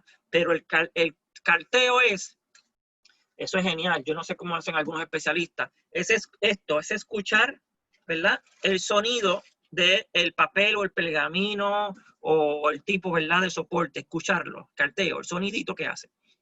El cursus de las átonas o tónicas, es decir, ese es el ritmo del documento cuando se está leyendo. El énfasis de la voz en las mayúsculas, esto es importante. Hay muchas palabras que al interior tienen unas mayúsculas porque cuando se está leyendo públicamente, hay que hacer un énfasis mayor en esa palabra, ¿verdad? Y la mayúscula te está indicando no que es una palabra propia, te está indicando que hay que enfatizar esa palabra. Las pausas que impone la puntuación cuando existe, las pausas para los gestos ceremoniales, el golpeo redundante de conceptos como las reales provisiones, que me encantan, que son Don Carlos por la gracia de Dios, rey de Castilla, de León, de Aragón. El de es la palabra que se utiliza para la redundancia, el de esto, de esto, de esto. La lengua en los documentos, ¿qué lengua se seleccionó? Un castellano bien culto, un castellano popular, ¿verdad? El latín, o francés o alemán, etcétera. Una lengua indígena. Y en las táctiles, aquí se analiza el gramaje o peso en relación a la superficie y la textura o satinado o graso de rugosidad, ¿verdad? Eso es cuando uno toca el documento, ¿verdad? Esa textura. No todos los documentos tienen la misma textura, ¿verdad? Ni el mismo satinado, ni el mismo grado de rugosidad. Vamos a las visuales, rapidito. Los conceptos cuando se hacen imágenes impresionan, deslumbran, maravillan y recomiendan mejor, rinden más al entendimiento, aficionan rápidamente a la voluntad y se memorizan con más ventaja. Son las siguientes: calidad del soporte, distribución de blancos, etcétera, ¿verdad? Recuerden que muchos documentos son para ser vistos por el público, ¿verdad? No solamente escucharlo, tiene que ser visto el documento. Aquí la calidad del soporte, el prestigio y los costes del rollo de papiro, por ejemplo, sobre el papiro de pergamino, ¿verdad? Esto es importante. El pergamino de cuero está por encima del pergamino de trapo. El papel de hilo está por encima del de papel de pasta de madera. El papel crema está sobre el papel blanco. Esto es importante. Ustedes nunca se han preguntado por qué todos los diplomas que uno consigue por ahí están en cremita, ¿verdad? Porque es que el papel crema se entiende que es un papel más solemne que el papel blanco, porque a mucha gente le dicen, oye, cuando hagas el resumen, ponlo en un papel satinado o un papel crema, cremoso, hueso, ¿verdad? No blanco, porque le da, ¿verdad?, una mayor dignidad a ese documento, le da una mayor altura al documento. Y esto era importante. La gente que produce los documentos conoce qué tipo de soporte utilizar en función del prestigio del mandante o de quien ordena hacer el documento, ¿verdad? O del contenido del documento. Yo no voy a hacer una bula papal en papel blanco. Yo la bula papal la hago en pergamino de cuero, ¿verdad? Eso es lo que manda una bula papal. Yo no la voy a hacer ni siquiera en papel, en pergamino, porque eso indica perdurabilidad en el tiempo. Eso implica fineza, eso implica, bueno, hasta riqueza, porque no es barato, ¿verdad? Las filigranas o las marcas de papel de agua marcas de agua en el papel cuando hay. Recuerden que esas marcas de agua existen desde la antigüedad, ¿verdad? Los chinos ya lo hacían siglos y siglos atrás, cuando las hay. Por eso es que ustedes ven que esto no lo puedo hacer con copias, ¿verdad? O con duplicados, hay que ver lo original. La distribución de los blancos y las pausas, por ejemplo, en los protocolos ceremoniales, como en retablos, fechados y documentos, la posición de la firma se honra con lo siguiente. Por ejemplo, lo más alto sobre lo más alto sobre lo menos alto, lo más central sobre lo más periférico. Es decir, ¿dónde coloco las firmas? ¿Dónde coloco la rúbrica? ¿Dónde coloco el sello? Pues mientras más alto, ¿verdad?, es mejor. Más central es mejor. Más redondeado de blanco sobre el rodeo de texto es mejor. Por ejemplo, una firma real la vamos a encontrar en el medio y no tiene nada a los lados. ¿Por qué? Pues tiene que verse sola la firma real. Una rueda en un privilegio rodado está en el mismo medio y tiene unos espacios en blanco a los lados para que se vea la rueda real, que es el sello real. Bien, según las partidas, por ejemplo, estas cosas esto es importante porque la disposición, el uso del soporte, si es pergamino, si es papel, si es cuero, dónde colocar las firmas, dónde colocar los sellos, eso no es donde me daba la gana, eso está legislado. Hay unas ordenanzas bien específicas para hacer los documentos. Por ejemplo, en las partidas de Alfonso X, el rey sabio, dice lo siguiente: nadie respecto al rey se debe atrever a ser igual con él.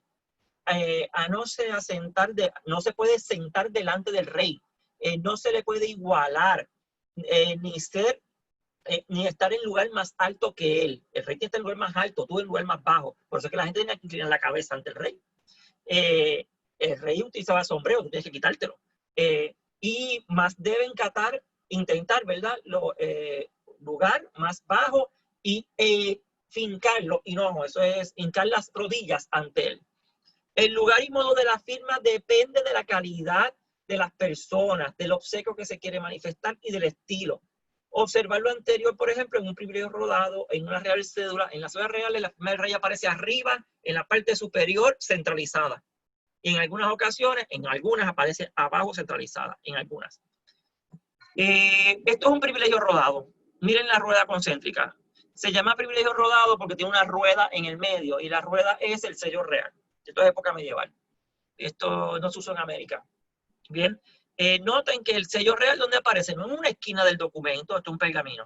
Aparece en el medio del documento. Y entonces en los laterales de la rueda aparecen los suscriptores, es decir, los testigos de ese que se utilizaron en ese documento. El contenido está en una parte superior que está cortada. A ese privilegio le falta más parte. Están en la parte superior. Estos son testigos los que tienen a los lados. ¿Sí? Entonces, la iluminación de colores es bien importante. En una fotocopia sale en blanco y negro, ¿verdad? Aquí los colores miden y predeterminan para crear la identidad corporativa.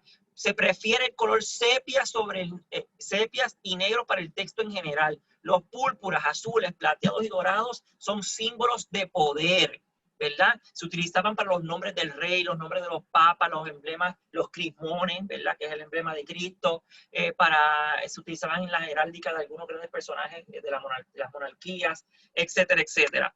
El color del tinte con más prestigio siempre fue el púrpura, reservado para los sumos sacerdotes, emperadores, senadores, cardenales, hasta el sol de hoy, ¿verdad? Después el azul y después el negro. Esto es importante. Los colores se reservaban en función de la categoría social de la persona, ¿verdad? Inclusive eso pasaba hasta en la vestimenta, pasaba así. ¿Bien? ¿Qué ocurre? Cuando yo veo un documento que está el nombre del Papa, en una bula papal, está el nombre del Papa, y el nombre del Papa está en negro, ese documento tiene un problema. Tiene un problema, porque no puede estar el nombre del Papa en negro, tiene que estar en púrpura, ¿verdad? Si está en negro, yo tengo que pensar, aquí alguien intervino. Aquí hay una adulteración, porque tiene que aparecer en púrpura. Ojo con los colores, por ejemplo, todavía muchos documentos importantes o que tienen una gran dignidad, si utilizan estos colores púrpuras en el documento. Piensen en las Biblias.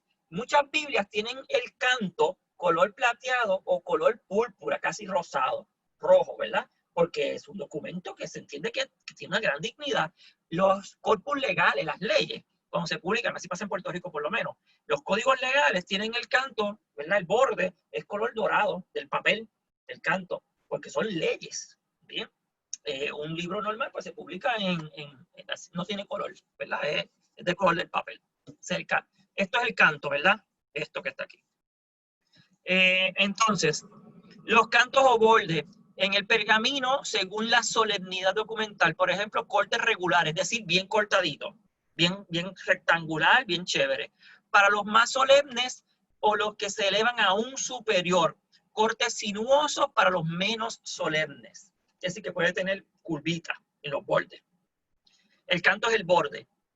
En el papel artesano, según la solemnidad y trascendencia exterior, las barbas hay que cortarlas en comunicaciones y títulos, ¿verdad? Si yo le mando al rey una comunicación, una carta, ¿verdad? O me mandan un título, hay que cortar las barbas. Las barbas son, no tengo no veo la mano, pero ustedes tienen que pensar que venían muchos libros. Ustedes tienen que recordar que uno tenía que meterle un abrecarta o una tarjeta de crédito para separar las páginas, porque venían como que dobladas y uno tenía que cortarlas.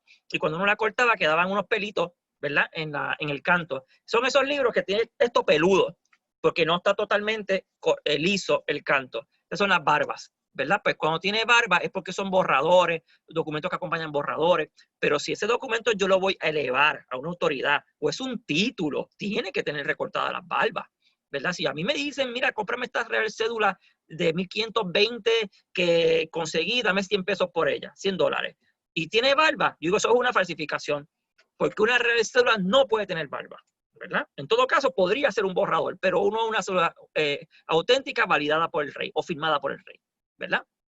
Entonces, en el papel industrial, cantos dorados para leyes, lo que estaba diciendo ahora mismo, o cantos de color para el resto de los documentos. Las Biblias, por ejemplo, ya dije, tienen morados o tienen púrpuras, algunas son doradas, plateadas, ¿verdad? Lo que manda se supone que es el púrpura o el morado, ¿verdad? En los márgenes como cortesía, esto es bien importante, en los documentos que se elevan a la autoridad, lo tienen que haber visto en muchas cartas ustedes de la época colonial española, cuando el documento yo lo envío al rey, yo tengo que dejar un gran margen en el lado izquierdo. A veces la gente me dice, ¿por qué esta carta que estoy consultando del gobernador Mendoza al rey de 1830 tiene la mitad del papel en blanco y nada más escribe en la mitad derecha? Porque así se tenía que hacer, eso es obligatorio, ¿verdad? ¿Por qué se hace así? Porque en el margen que se queda en blanco, que es casi un cuarto del papel, o casi a veces la mitad, ahí el Consejo de India u otros organismos hacían anotaciones que luego se recogían para hacer el documento que iba a contestar ese documento.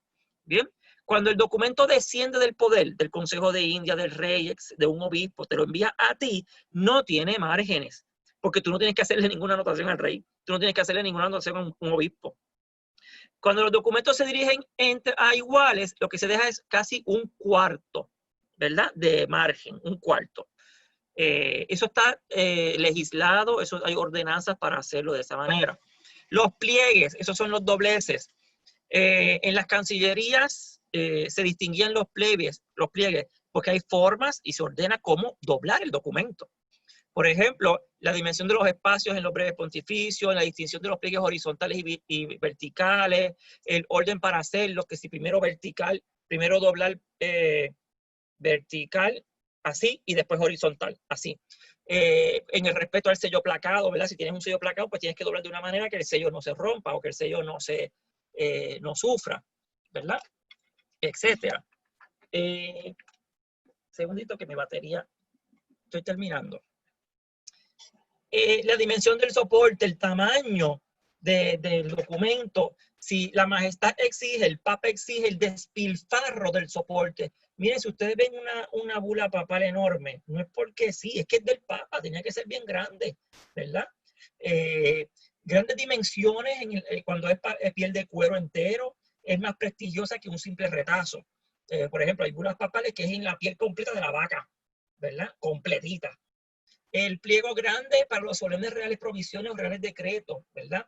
Y así sucesivamente, dependiendo quién emite el documento, es el tamaño del documento. Ustedes han visto un ejemplo sencillo contemporáneo. Cuando ustedes se gradúan de las escuelas o de bachillerato o de primaria o secundaria, van a ver que según ustedes van aumentando en graduaciones, el tamaño del diploma aumenta. El diploma de primer grado es pequeño, el diploma de sexto grado es más grande, el de noveno grado es más grande, el de bachillerato universitario es más grande, el de maestría, máster, es más grande, el doctoral es más grande, porque según aumenta el prestigio, el documento aumenta en tamaño. Bien, eso no es casualidad. Bien. Las formas expresivas de la escritura. La escritura es un signo con doble significado, el fonético y el expresivo. En el fonético nos lleva al sonido de una palabra, un juicio, un texto, y en el expresivo a la identidad corporativa, familiar o individual. No todo el mundo se expresa igual. Y los documentos se expresan en función de quién los manda a realizar o de quién los realiza, ¿verdad? Es decir, la expresión.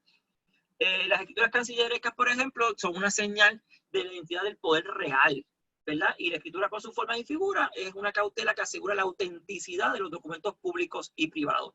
Yo siempre tengo que esperar la misma expresividad en los documentos que emanan de la Cancillería Real, porque el rey no puede escribir, el rey no puede expresarse chabacanamente, ni popularmente, ¿verdad? Se expresa en función de la dignidad real.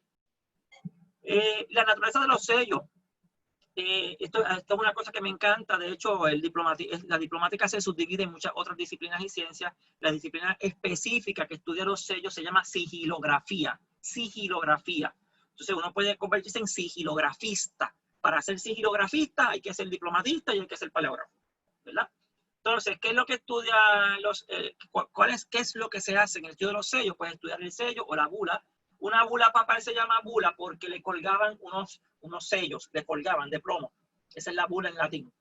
Es un icono alegórico o heráldico del poder, ¿verdad? O de quien ordena realizar el documento, del que lo manda. Y es identitario y sustituye firmas, ¿verdad? O rúbricas, es solemne. Y hay muchos tipos de sellos, particularmente dos versiones. Están los sellos pendientes con hilo de seda, lino o cáñamo.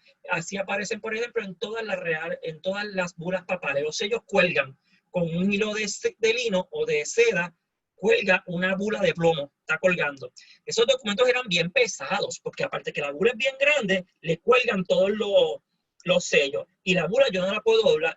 La bula yo la enrollo. Es un rollo y le cuelgan así entonces todos los sellos de plomo. Que mucha gente los arrancaba para coleccionarlo. Entonces son los colgantes, los pendientes colgantes, son de plomo o de cera. Y los placados, los que se colocan sobre el soporte, son de cera, de tinta, seco o transparente, como en la actualidad, aunque en la actualidad casi no usamos, por lo menos en Puerto Rico ya no se usan sellos de cera. Sé que en algunos países todavía usan sellos de cera, sobre todo en documentos jurídicos, que todavía siguen poniendo el sello de cera. Aquí pues son sellos electrónicos, sellos de tinta, ¿verdad? Y por su función, si es un sello de cierre o secreto o si es un sello de exhibición o abierto, porque hay sellos que su función es cerrar el documento. Solamente puede ser roto el sello para cuando lo recibe el documento la persona a la que está dirigido. Mientras que hay otros sellos que son de exhibición, es decir, para validar la autenticidad de que ese documento lo hizo quien lo tuvo que haber hecho, ¿verdad? Está abierto. Entonces, la posición y forma de la firma, pues rubricar en el centro, en el margen izquierdo o en el margen derecho, más arriba o más abajo, es un protocolo y una cortesía. Signar en la rueda como centro y punto de enfoque visual era una simbología estética. Por ejemplo, el rey firmaba en el medio de los primeros rodados, en el mismo medio. Y esto viene porque había una cuestión de proporción y de orden en los documentos, una cuestión geométrica. Ya tiene que haber unas proporciones documentales. Particularmente en los círculos o en las ruedas concéntricas. Signar con rúbrica, con cruz y punto, con signo parlante, esos son los que cuelgan, con apellido, con nombre y apellido, con rúbrica y sin rúbrica. Depende, ¿verdad? El tipo de documento es cómo se manda a rubricar. Por ejemplo, en las reales cédulas, el rey no pone su nombre, dice el rey. Dice yo, el rey, se acabó. No tiene por qué poner su nombre completo. Abajo aparece un ministro firmando. Media firma y firma entera, junto a la real firma o presidencia de una república, no aparecieron ni aparecen las consideradas hasta hoy descorteses media firma. Porque, por ejemplo, si ese documento está firmado por un rey y un testigo va a firmarlo también, yo no puedo poner Josué. Yo pongo mi nombre entero.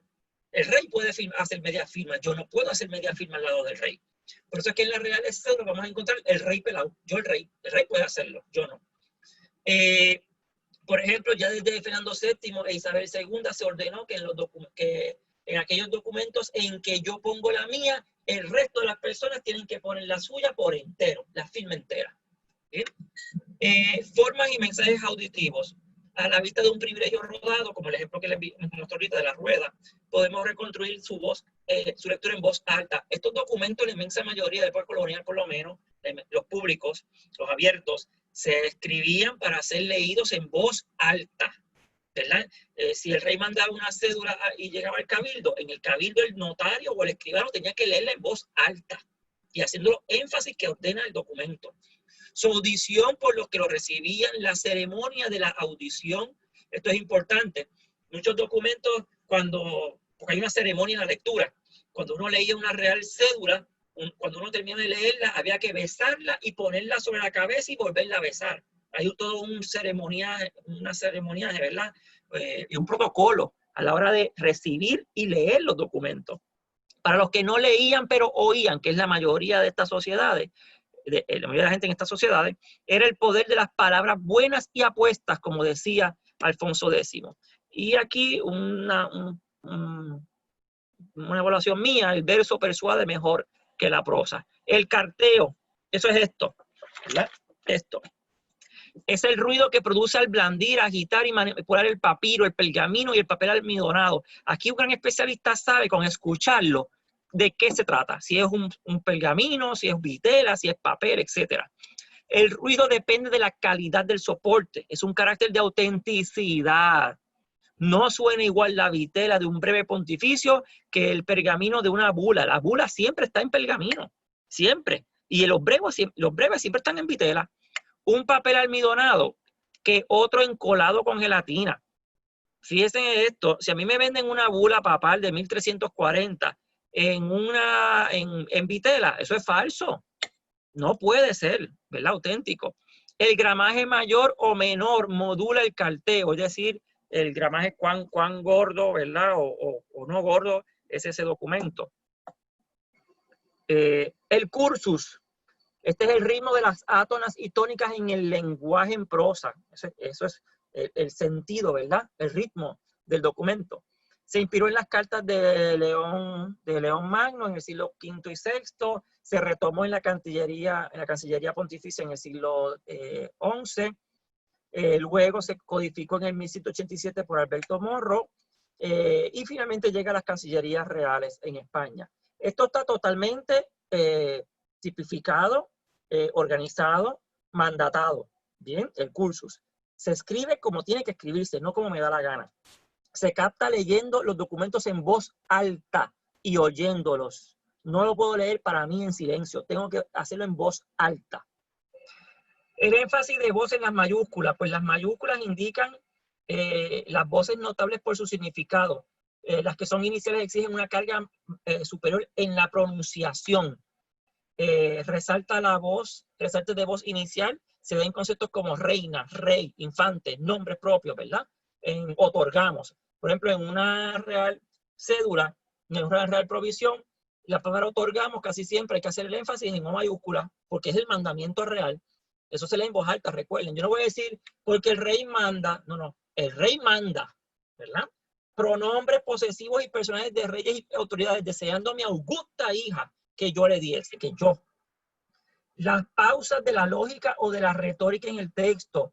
Los documentos se construyen de una manera, en ausencia de signos de puntuación, que uno sabe dónde respirar y dónde se indica mayor fuerza de voz, ¿verdad? El documento lo indica. Esto está hecho desde la época de los romanos, ¿verdad? Recuerden que los documentos se leían en las plazas públicas. Los retores, los gramáticos, etcétera, conocen, ¿verdad?, estas normas. En los documentos se señalan las pausas largas y cortas con unas líneas, con unos blancos, etcétera. Las pausas para estos ceremoniales que también se indican en los documentos, a veces si uno no conoce esto, tú ves unos símbolos y no saben que esos símbolos son para hacer gestos ceremoniales, como el besar el documento, el ponerse en la cabeza, el alzar los ojos al cielo, el persignarse, ¿verdad? Hay unos signos o unos elementos que indican un gesto ceremonial que había que hacer por obligación, aunque el rey no esté, tú tienes que hacer ese gesto.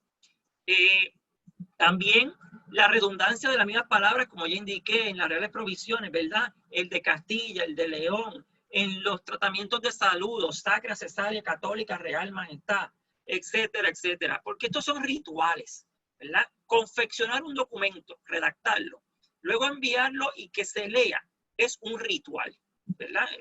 Hay un ceremonial. La lengua condiciona el dictado de cada fórmula. Su método de estudio no es diplomático, sino filológico. Por eso es que hay otras ciencias que tienen que involucrarse en el análisis diplomático, como por ejemplo la filología. Un diplomatista tiene que conocer principios de filología y de gramática y de fonética y de ortografía. El latín medieval en algunos casos hay que conocerlo. Yo lo dije en la charla pasada, ¿verdad? Por lo menos en nuestro caso en Hispanoamérica es bueno tener principios de latín, porque eso lograría resolver algunos problemas de sentido de los documentos o poder entender algunos documentos, porque, por ejemplo, se recogen fenómenos fonéticos, morfológicos, sintácticos del lenguaje romance o vulgar o del clásico latín, la E en lugar de AE, ¿verdad? La E como conjunción en lugar de la Y, que pasa muchísimo en los documentos coloniales españoles, y así sucesivamente. Las formas táctiles externas son los símbolos de prestigio, la levedad y la resistencia mecánica, la suavidad del documento por el apomazado del pergamino, el satinado a presión, las calandras del papel, ¿verdad? Cuán liso es, ¿verdad? Cuán suave o rugoso o áspero es el documento o granulado. Por ejemplo, en los breves pontificios se escribía en la parte del pelo, el escrito va en la parte del pelo, porque se raspaba y se alisaba, y el sobrescrito, que es la dirección, va en la parte de la carne. El documento no se escribía en la parte de la carne. En esa parte van otras cosas, que es la más plana. Y la sigilografía, miren, aquí tienen una imagen de los sellos colgantes o pendientes. Eso es una bula, lo que tienen a la derecha, es una bula, creo que eso es cáñamo, hilo de cáñamo, si no me equivoco, o seda, no sé, pues no veo el original, ¿verdad? Una fotografía. Pero sí tiene que ser plomo, son sellos en plomo, ¿verdad? Los sellos, pues se estampa una señal o huella o impronta con un instrumento o matriz adecuado. Y señal es una señal adscrita a un titular que identifica al titular y que significa intervención de un titular. Eso se usa desde la antigüedad hasta el sol de hoy, para todo, en lo público y en lo privado. 4 fines del sello: cerrar para garantizar la integridad, puridad e inviolabilidad, marcar una propiedad o un origen en botellas, libros, ganado, autenticar la autoría de algo, o generar conocimiento, temor, vergüenza u obediencia al poder, ¿verdad? Que son los sellos reales, ¿verdad? Ese tipo de cosas. Entonces, la sigilografía estudia los sellos bajo los siguientes aspectos: la parte histórica, el aspecto histórico, el artístico, el técnico, el jurídico y el diplomático. Y aquí tienen al lado derecho una breve genealogía histórica de cómo cuando surge el sello en Mesopotamia, Egipto, Roma, la Biblia, que siempre se está sellando todo, y en España, ¿verdad? Época media, moderna, y hasta la actualidad, que es lo que nos toca a nosotros. Las matrices o improntas. Las matrices tienen letras o figuras, siempre son de material duro, porque la matriz tiene que ser dura, ¿verdad? Tiene que ser de plomo, de hierro, de bronce, grabadas en negativo para cuando yo la invierta quede ¿verdad? En el orden correcto la imagen, o el sello, en hueco o cóncavo, y sobre material blando produce los positivos, ¿verdad? Yo pongo la cera, y sobre esa cera es que yo pongo la matriz, ¡pam! Y ahí tengo entonces el sello. La impronta es el material moldeable. Por ejemplo, decimos siempre sello de cera. La cera es la impronta. Con una matriz, yo cogí la impronta y la sellé, ¿verdad? Es decir, a veces para mí es un sinsentido decir sello de cera, porque es que la cera es la impronta, donde hay un sello hecho con una matriz, que pudo haber sido matriz de hierro, de bronce o de plomo. Pues la matriz tiene que ser moldeable, evidentemente, de cera, de arcilla, plomo, laca, con colorantes de óxido, madera acuñable, etc. Matrices, pues bronce, hierro, acero, tienen que ser bien duras. Ejemplares únicos, esto es bien importante. Las matrices tienen que ser ejemplares únicos, porque si tú estás autentificando documentos con una matriz, tú no puedes tener 2 matrices porque otra persona va a comenzar a autentificar el documento. Por ejemplo, el sello real es un sello, no son 2, es 1. Cuando el rey se muere, ese sello hay que destruirlo. El sello del papa hay que destruirlo cuando el papa se muere, ¿verdad? Porque si tú conservas ese sello, alguien puede obtenerlo y comenzar a hacer documentos y falsificar documentos con un sello que es real, ¿verdad? Ejemplares únicos, sencillas o en tablas, se graben por una cara o por 2, son formas redondeadas, ovales, escudadas, lobuladas y dimensión en milímetros en muchas ocasiones. Esto lo hacen artistas, porque hacer algo tan chiquitito labrado en hierro o en acero o en bronce. La leyenda de las matrices, pues es escritura epigráfica que identifica al poseedor del sello, puede ser en epígrafo, un epígrafo, que es el sello sin leyenda, puede ser anicónico, que es el sello con solo leyenda. Y el campo, que es la parte interior del sello, pues ahí vamos a encontrar efigiado con la cabeza del poseedor casi siempre, ¿verdad? El busto de la persona o el rostro, o un elemento que lo identifique. Actualmente, ¿qué encontramos? Pues casi siempre, pues el edificio, un símbolo del edificio de mi universidad que tiene, pues tiene un templo romano en el medio, ¿verdad? Que identifica mi universidad. La persona sedente, la persona en majestad, el rey sentado, ¿verdad? En el trono, persona ecuestre, a caballito, agiográfico, monumental, naval, heráldico, emblemático, nomático, monogramático, de fantasía. Hay muchos tipos. Modo de aplicación de la impronta al documento. Pues adherente, eso es roblado mediante una incisión en el soporte, ¿verdad? Lacado o pegado al papel, ¿verdad? Eso es que tienen que haberlo visto. Yo pongo a veces la cera, le pongo un papelito encima de laca y luego cojo la matriz y encima el papelito le pongo ¿verdad? Lo aprieto y va a quedar entonces el documento, la cera y encima un pedazo de papel y encima está entonces la impronta, ¿verdad? Transparente o por presión del soporte, esos son los que llamamos el sello seco. Húmedo de tinta, que es el más común en la actualidad. Pendiente de plica, ¿verdad? Son los colgantes como el que vimos en la imagen. Con múnculos, tiras de pergamino, seda, lino, cáñamo, de cera, en panal, en cápsula metálica o de plomo. Y hay contrasellos y subsellos, porque a veces yo sello y ese sello para validarlo hay que hacerle un contrasello. Es un sello que valida un sello.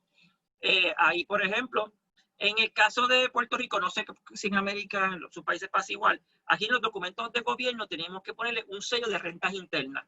Lo pegamos, ¿verdad? Ese sello. Luego ese sello de rentas internas, cuando lo entregamos el documento, viene otra persona, un funcionario, y le mete un sello de tinta encima. ¡Pam! Es un sello contra el sello, es un contrasello. Bien.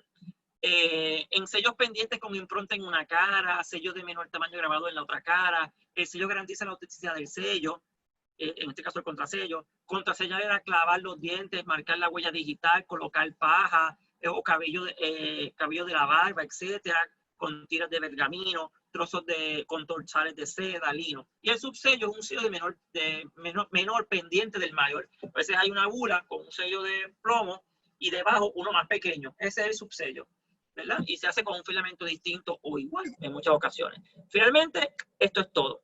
Estoy abierto a las preguntas, he ido bien rápido por el tiempo y lo que he hecho es una introducción a lo que es la ciencia diplomática.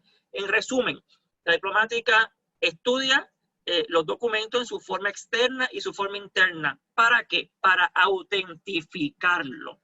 En su forma interna puedo usar fotocopias, puedo usar duplicados, pero en su forma externa necesito los originales y auxiliarme de otras ciencias, como hoy, por ejemplo, la química, porque cojo rastros de la tinta y la puedo analizar, rastros del documento y lo puedo analizar, y puedo fecharlo y saber si es vitela o si es pergamino, la composición química ¿verdad? Del documento mismo y del soporte y de la tinta. ¿Verdad? Ya hoy tiene un análisis científico, ¿verdad? Mucho más profundo que lo que tuvo originalmente, ¿verdad? Por supuesto. Básicamente, pues ese era mi interés. Evidentemente, esto se estudia no en un día, ni en una charla de 1 hora y media. Estos son estudios que implicarán 1 año, 2 años, 3 años y a veces hasta subespecializarse, porque hay diplomatistas que después se subespecializan en cronología y son cronólogos, o se especializan en sigilografía y son sigilografistas, lo de los sellos, ¿verdad? Entonces, o epigrafistas, los de documentos en piedra, ¿verdad? Entonces, hay como en medicina, hay subespecialidades dentro de diplomática y dentro de la paleografía. Sin más, no sé si tienen preguntas, comentarios, sugerencias. Estoy abierto a todo lo que tengan que decir y lamento, ¿verdad?, que haya sido tan rápido, pero me regañaron que yo hablo mucho a veces. Así que nada. Pero es que vamos a dar los talleres más adelante, así que tienes que dejarlos con la piquinita para el próximo. Exacto, exacto.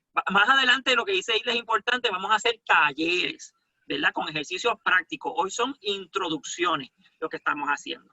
Así que nada, si tienen preguntas, Isla, ¿cómo yo veo? Ahora mismo, tú contestaste ya la de las barbas. Tengo una por aquí que si el análisis extrínseco puede dañar el documento. Bueno, por eso es que hay que saberlo hacer, porque yo no puedo mutilar el documento, el original no puedo mutilarlo. Esto es como, por ejemplo, cuando viene un científico y quiere datar por carbono 14 una pieza arqueológica. pues tú no puedes cortarle 1 metro cuadrado a la pieza. Hay que sacar una cosita minúscula, minúscula, minúscula, casi invisible, para hacer los análisis químicos, ¿verdad? Eso pasa con los documentos. A veces se retiran pequeños fragmentos, residuos, se raspa un chin chin en una letra que sea, o en una marca de tinta que no signifique nada, una mancha, no en una letra, para poder analizar la tinta y la composición química de la tinta. Pues esto es importante porque las tintas se hacían de distintas maneras dependiendo de la región, ¿verdad? Y dependiendo de los colores, y eso me dice mucho de dónde se puede haber producido el documento. Por ejemplo, si yo tengo una bula papal y tiene púrpura, ya lo mire, está todo perfecto, el documento es vitela, pergamino, el tipo de letra, y cojo la tinta y la analizo, y me sale que es compuestos químicos sintéticos. Eso es falso, ¿verdad? Porque a simple vista es púrpura, pero no hasta que hago un examen químico que me doy cuenta que esos son compuestos sintéticos, que no es minerales originales extraídos de la tierra para poder hacer el tinte, ¿verdad? Por eso es que hoy por hoy nos auxiliamos de muchas otras disciplinas, la filología, la química, carbono 14, etcétera, para la parte externa, pero claro, con respeto y mucho cuidado al documento. Pues no podemos destruir el documento en el proceso del análisis, ¿verdad? Por supuesto. Por eso es que considera una copia de documento como documento histórico. Verán, esa es una gran discusión porque Minerva Collins, eso pasa hoy día. Si yo voy a un notario, el notario me hace a mí una affidavit y le digo, hazme otra más. Y el notario va a hacer otra affidavit, la vuelve a firmar y la sella. La original es la primera. Las demás siguen siendo copias originales. Una copia original es la segunda, tercera, cuarta, quinta, sexta y por ahí para abajo de copias que siguen teniendo los mismos elementos autentificatorios, sigue teniendo la firma y el sello del notario. Si son copias auténticas. Por ejemplo, en la época no hay fotocopiadora. Pues, ¿qué es lo que se hacía? Que yo hacía una probanza y después hacía un traslado. El traslado es que cogía la probanza, la volvía a copiar y de abajo ponía, se copió fiel y exacto del original. Copia hecha el 14 de abril de tal fecha por tal escribano. Es una copia fiel exacta, certificada por otro escribano, ¿verdad? Por ejemplo, eso es una copia auténtica, ¿verdad? O un traslado auténtico. Son auténticos. ¿Por qué no hay fotocopiadora? Siguiendo esa misma línea, había alguien que había preguntado que si los documentos que si puede haber un documento que sea auténtico y a la vez adulterado, por ejemplo, los documentos desclasificados de la CIA cuando son tachados. El ejemplo es perfecto. Eso es un documento auténtico adulterado. ¿Sí? Yo puedo tener documentos, de hecho los archivos están plagados de documentos auténticos que después, con el paso de los siglos, alguien vino y le borró la fecha y la modificó, o le borró el nombre de tal persona y lo sustituyó por otro, ¿verdad? Casi imperceptible. Esos son adulteraciones que se hicieron con el paso del tiempo, ¿verdad? O se borró el documento original y encima se escribió otro. Hoy día con radiografías y con otras herramientas, ¿verdad? De otras ciencias podemos ver qué hay dentro del documento o qué subyace en el documento. Recuerden que esto es importante. Ay, qué bueno que está la compañera aquí Apacase. Esto es importante porque lo que hacen los arqueólogos, por ejemplo, los antropólogos, también se aplican muchas de esas técnicas a la diplomática. En análisis de los documentos, a veces escaseaban los materiales. Yo tengo un documento en pergamino y tengo que escribir otro documento y tengo un pergamino. ¿Qué yo hago? Pues yo lo raspo completito y encima le escribo otra cosa. Hoy día, ¿qué podemos hacer? Hoy día hacemos radiografía y podemos ver el documento borrado. Como hoy día en los museos cuando hacen radiografía a las obras de arte, a las pinturas, y pueden ver que el lienzo fue usado 5 o 6 veces, ¿verdad? Claro, eso lo podemos hacer con técnicas actuales que no las teníamos disponibles anteriormente. Darío, saludos desde la República Dominicana, qué bueno tenerte.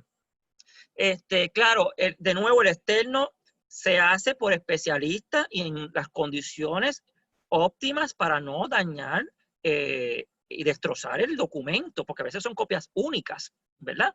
Pero hay que someterlos a los análisis para poder validar la documentación. Esto es importante, jóvenes. En el siglo XVII, XVIII y XIX, los historiadores y los archiveros eran diplomatistas, eran paleógrafos a la misma vez. El historiador tenía que validar su documento. Por eso es que no estaban todas estas cosas mezcladas.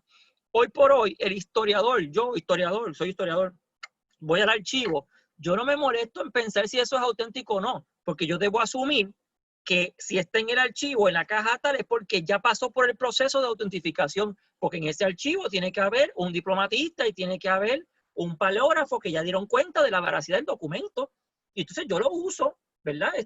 Otra cosa es la interpretación que yo haga, pero por lo menos el soporte, la tinta, pues, es fiable, ¿verdad? Ya ese hizo el trabajo, se supone, ¿verdad? Por eso es que vamos a encontrar que en los grandes archivos, en los archivos buenos, tienen laboratorios para analizar los documentos, para analizar las tintas, analizar los soportes y ese tipo de elementos, ¿verdad? Que permiten autentificar y dar cuenta del valor histórico y del valor en términos de autentificación, ¿verdad? De un documento. Igual que los museos, que cuentan con laboratorios para autentificar las piezas que les llevan, ¿verdad?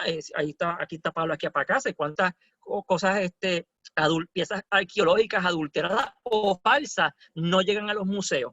Pero hay que hacer los respectivos análisis sin dañar la pieza, ¿verdad? Pero hay que someter el análisis. Claro, esto es fascinante, pero estamos ante una ciencia que de verdad implica química, implica otras ciencias, ¿verdad? Que uno tiene que tener a la mano. Y si uno no las tiene, uno tiene colegas y uno busca a los colegas, ¿verdad? Entonces uno crea redes de apoyo, ¿verdad? Para poder hacer estas cosas. Saludos, Jorge González, desde México. Nuevamente, estuviste en el anterior. Gracias. Obviamente la diplomática la estudia quien de verdad va a ser diplomatista, porque una persona que solamente le interesa leer un documento del siglo XVI, XVII, XVIII para enterarse de su contenido y utilizar esa información en su investigación, no tiene por qué hacer diplomática. Basta con aplicar paleografía, con leerlo correctamente, ¿verdad? La diplomática está a un nivel, ¿verdad?, de análisis que es propio de los científicos que trabajan en los archivos o en los museos, ¿verdad? O en otros lugares, etcétera. No sé si tienen alguna otra pregunta. Hay manuales para esto, de hecho. Casi siempre los manuales que vienen de paleografía vienen con una sección de diplomática. Y cuando uno lo estudia, pues uno... De hecho, cuando yo estudié paleografía diplomática, yo tuve que coger clases de sigilografía, clases de cronología, clases de epigrafía, clases de... esto es importante, no se me olvidó. Clases de... ¿cómo se llama? De criptografía, porque hay documentos que están encriptados, es decir, que están en números y letras, porque el contenido había que protegerlo del enemigo, casi siempre documentos militares. Entonces el diplomatista y el paleógrafo tienen que estudiar un montón de otras disciplinas para poder autentificar, validar o entender un documento, ¿verdad? Hoy por hoy es tan subespecializado el asunto. Yo cuando lo enseño, yo enseño a mis estudiantes, obviamente porque enseño paleografía en historia de mi universidad, les enseño para que puedan leer y hacer investigación. Y doy principios de diplomática, pero no lo aplicamos, uno porque los originales se encuentran en España, ¿verdad? De la época que yo trabajo, que es la época española, en Puerto Rico, están en España, no los tengo aquí, de siglo XVI, XIX están en el Archivo General, que de hecho la compañera Hilda, nuestra moderadora, tengo que decirlo, ella es la archivera general de Puerto Rico y la directora de la Biblioteca Nacional de Puerto Rico, así que ella podría dar fe, ¿verdad?, de parte de lo que estoy diciendo, de que en el Archivo General hay gente que se dedica a trabajar ya con estos documentos y ver que sean auténticos y pues validarlos, ¿verdad?, para la investigación. Y cuentan con laboratorios y ese tipo de cosas, ¿verdad? Pues nada, no sé si tengan alguna otra pregunta. Gracias, Josué. Y me digo al medio ahí. Bueno. Y sí, puedo dar fe, ¿verdad?, de lo que dice Josué. Solamente veo una pregunta y es que si las firmas tienen un orden para los testigos. Sí. Me están escuchando, ¿verdad? Sí, se oye. Sí, sí, dependiendo del tipo de documento, es quién puede firmar y dónde se firma. Porque depende de la tipología. Por ejemplo, cuando hay testigos, las cartas de poder se firman al final. La primera firma que aparece es de quien lo está otorgando. Es la primera firma que aparece. Luego aparecen las firmas de los testigos, en orden de calidad de la persona. Y luego aparece la firma del escribano. Y el escribano tiene que firmar siempre en el centro del documento. No puede firmar en una esquina, firma en el centro. un espacio central. Va el escribano y va su signo, ¿verdad? O su sello en el centro. Eso está todo establecido por distintas ordenanzas. En la documentación real, cuando hay testigos que acompañan documentación que firma el rey, no es Juan Pérez, esos son obispos, esos son cardenales, esos son duques y marqueses, y firman en orden de prelación, ¿verdad? Como en el privilegio rodado que les enseña, el que tiene la rueda en el centro, en los lados lo que tienen son testigos, esos son marqueses, duques, condes, ¿verdad? Gente del nivel de la monarquía en ese momento, ¿verdad? Ejemplo, recuerden que el testigo, eso pasa así actualmente, cuando uno va a hacer una affidavit, uno busca un testigo que sea creíble, ¿verdad? Creíble. El testigo tiene que tener cierta fama, cierta honorabilidad, que dé testimonio de lo que se está diciendo en ese negocio jurídico, en ese documento, es cierto. Si yo no puedo traer de testigo a una persona que popularmente o que socialmente no tiene ningún prestigio, porque eso va a desprestigiar, ¿verdad?, el documento que yo estoy intentando someter y prestigiar, ¿sí? Mientras más elevada sea la categoría del testigo, pues mucho mejor para el documento y para el negocio que se quiere hacer en el documento, un negocio jurídico. Si un testigo, si el otorgante no sabe escribir, lo que pasa es que por lo regular yo busco testigos que sepan leer y escribir. Yo he visto solamente testigos que no saben leer y escribir cuando son, por ejemplo, procesos criminales y procesos judiciales o en juicios de residencia que se entrevistan personas, quiera o no quiera, que los llaman a testificar, tienen que firmar, ¿verdad?, su testimonio. Ahí yo he visto, ahí lo que aparece, he visto montones y montones. Ahí lo que se hace es que el juez dice, siempre hay una frase, Juan Pérez dijo que todo lo que he dicho tiene es pública voz y fama y lo tiene por verdad. Y después dice, y no firmó porque no sabe. Y entonces, ¿quién firma? El juez o el escribano. En esa parte, el juez escribano firma para indicar que está firmando por la persona que no sabe. Pero se hace constar de que la persona no sabe firmar, que no es lo mismo no saber firmar que no saber escribir. Son dos cosas distintas.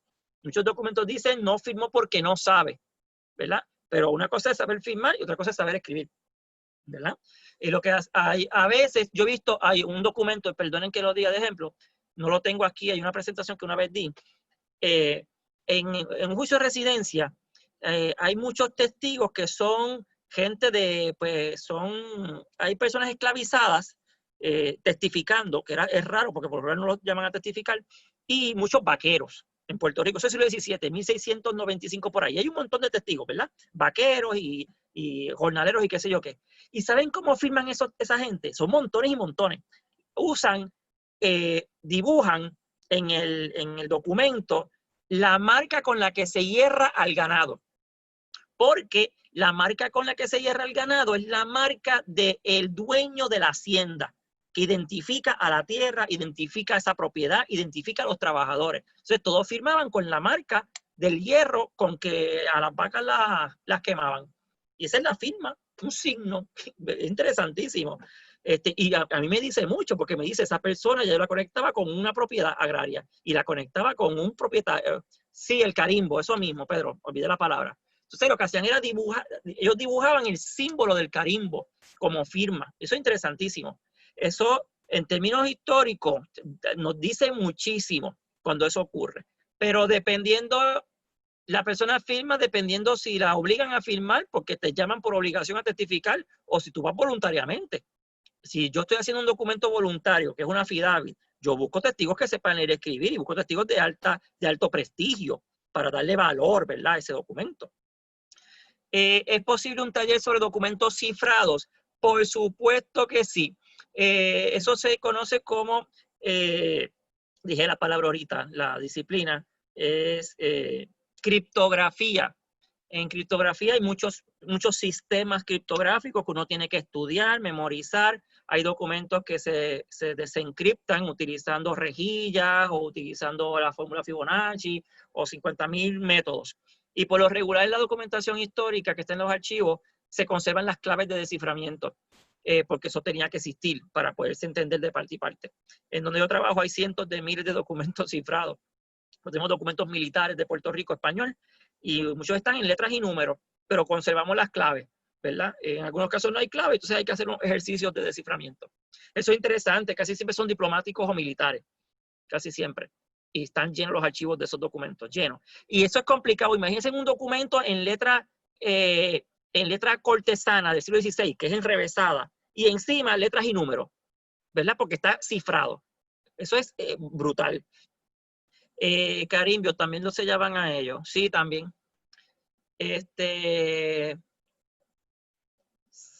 Yo por lo menos aquí no veo más ninguna otra pregunta. No veo otra. No veo otra. Sí, vamos a dar más talleres, porque lo hablemos el taller pasado, la conferencia pasada, ¿verdad? Voy a planificar unos talleres prácticos, ¿verdad? Con ejercicios propiamente, tanto en paleografía, que es lo que más la gente le interesa, ¿verdad? Para poder leer documentación, como de diplomática para análisis, ¿verdad? Por lo menos en la parte interna, porque la externa, pues si no tenemos los originales no vamos a poder hacer realmente nada. Pero en la interna, las partes del documento y eso sí podemos hacer ejercicio. Así que eso lo voy a planificar. So, no se preocupen y van a estar informados a través de la red de archivos de Puerto Rico. Lo agradecemos, ¿verdad? Que la disposición y sabemos, ¿verdad? Que su conocimiento es muy valioso para todos nosotros, así que gracias, Josué, por compartirlo aquí. Todo el mundo está muy feliz y sé que vamos a esperar con ansias continuar esta serie de talleres. Como dijo Camaño, les invitamos a que nos sigan en las redes sociales y que estén pendientes.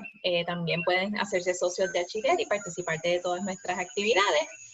Yo creo que ya me despido por la tarde de hoy y gracias. Nos veremos entonces en la próxima. Gracias a todas y a todos, que tengan muy buenas noches y se cuiden muchísimo en sus respectivos países o lugares de residencia, ¿verdad? El virus todavía no ha cedido. Así que nada, hasta la próxima. Nos pueden contactar a través del Facebook y a través de nuestro blog, ¿verdad? Archired WordPress. Nos buscan en las redes. ¿Bien? Se cuidan todos. Muchísimas gracias. Gracias. Bye, bye. Hasta luego.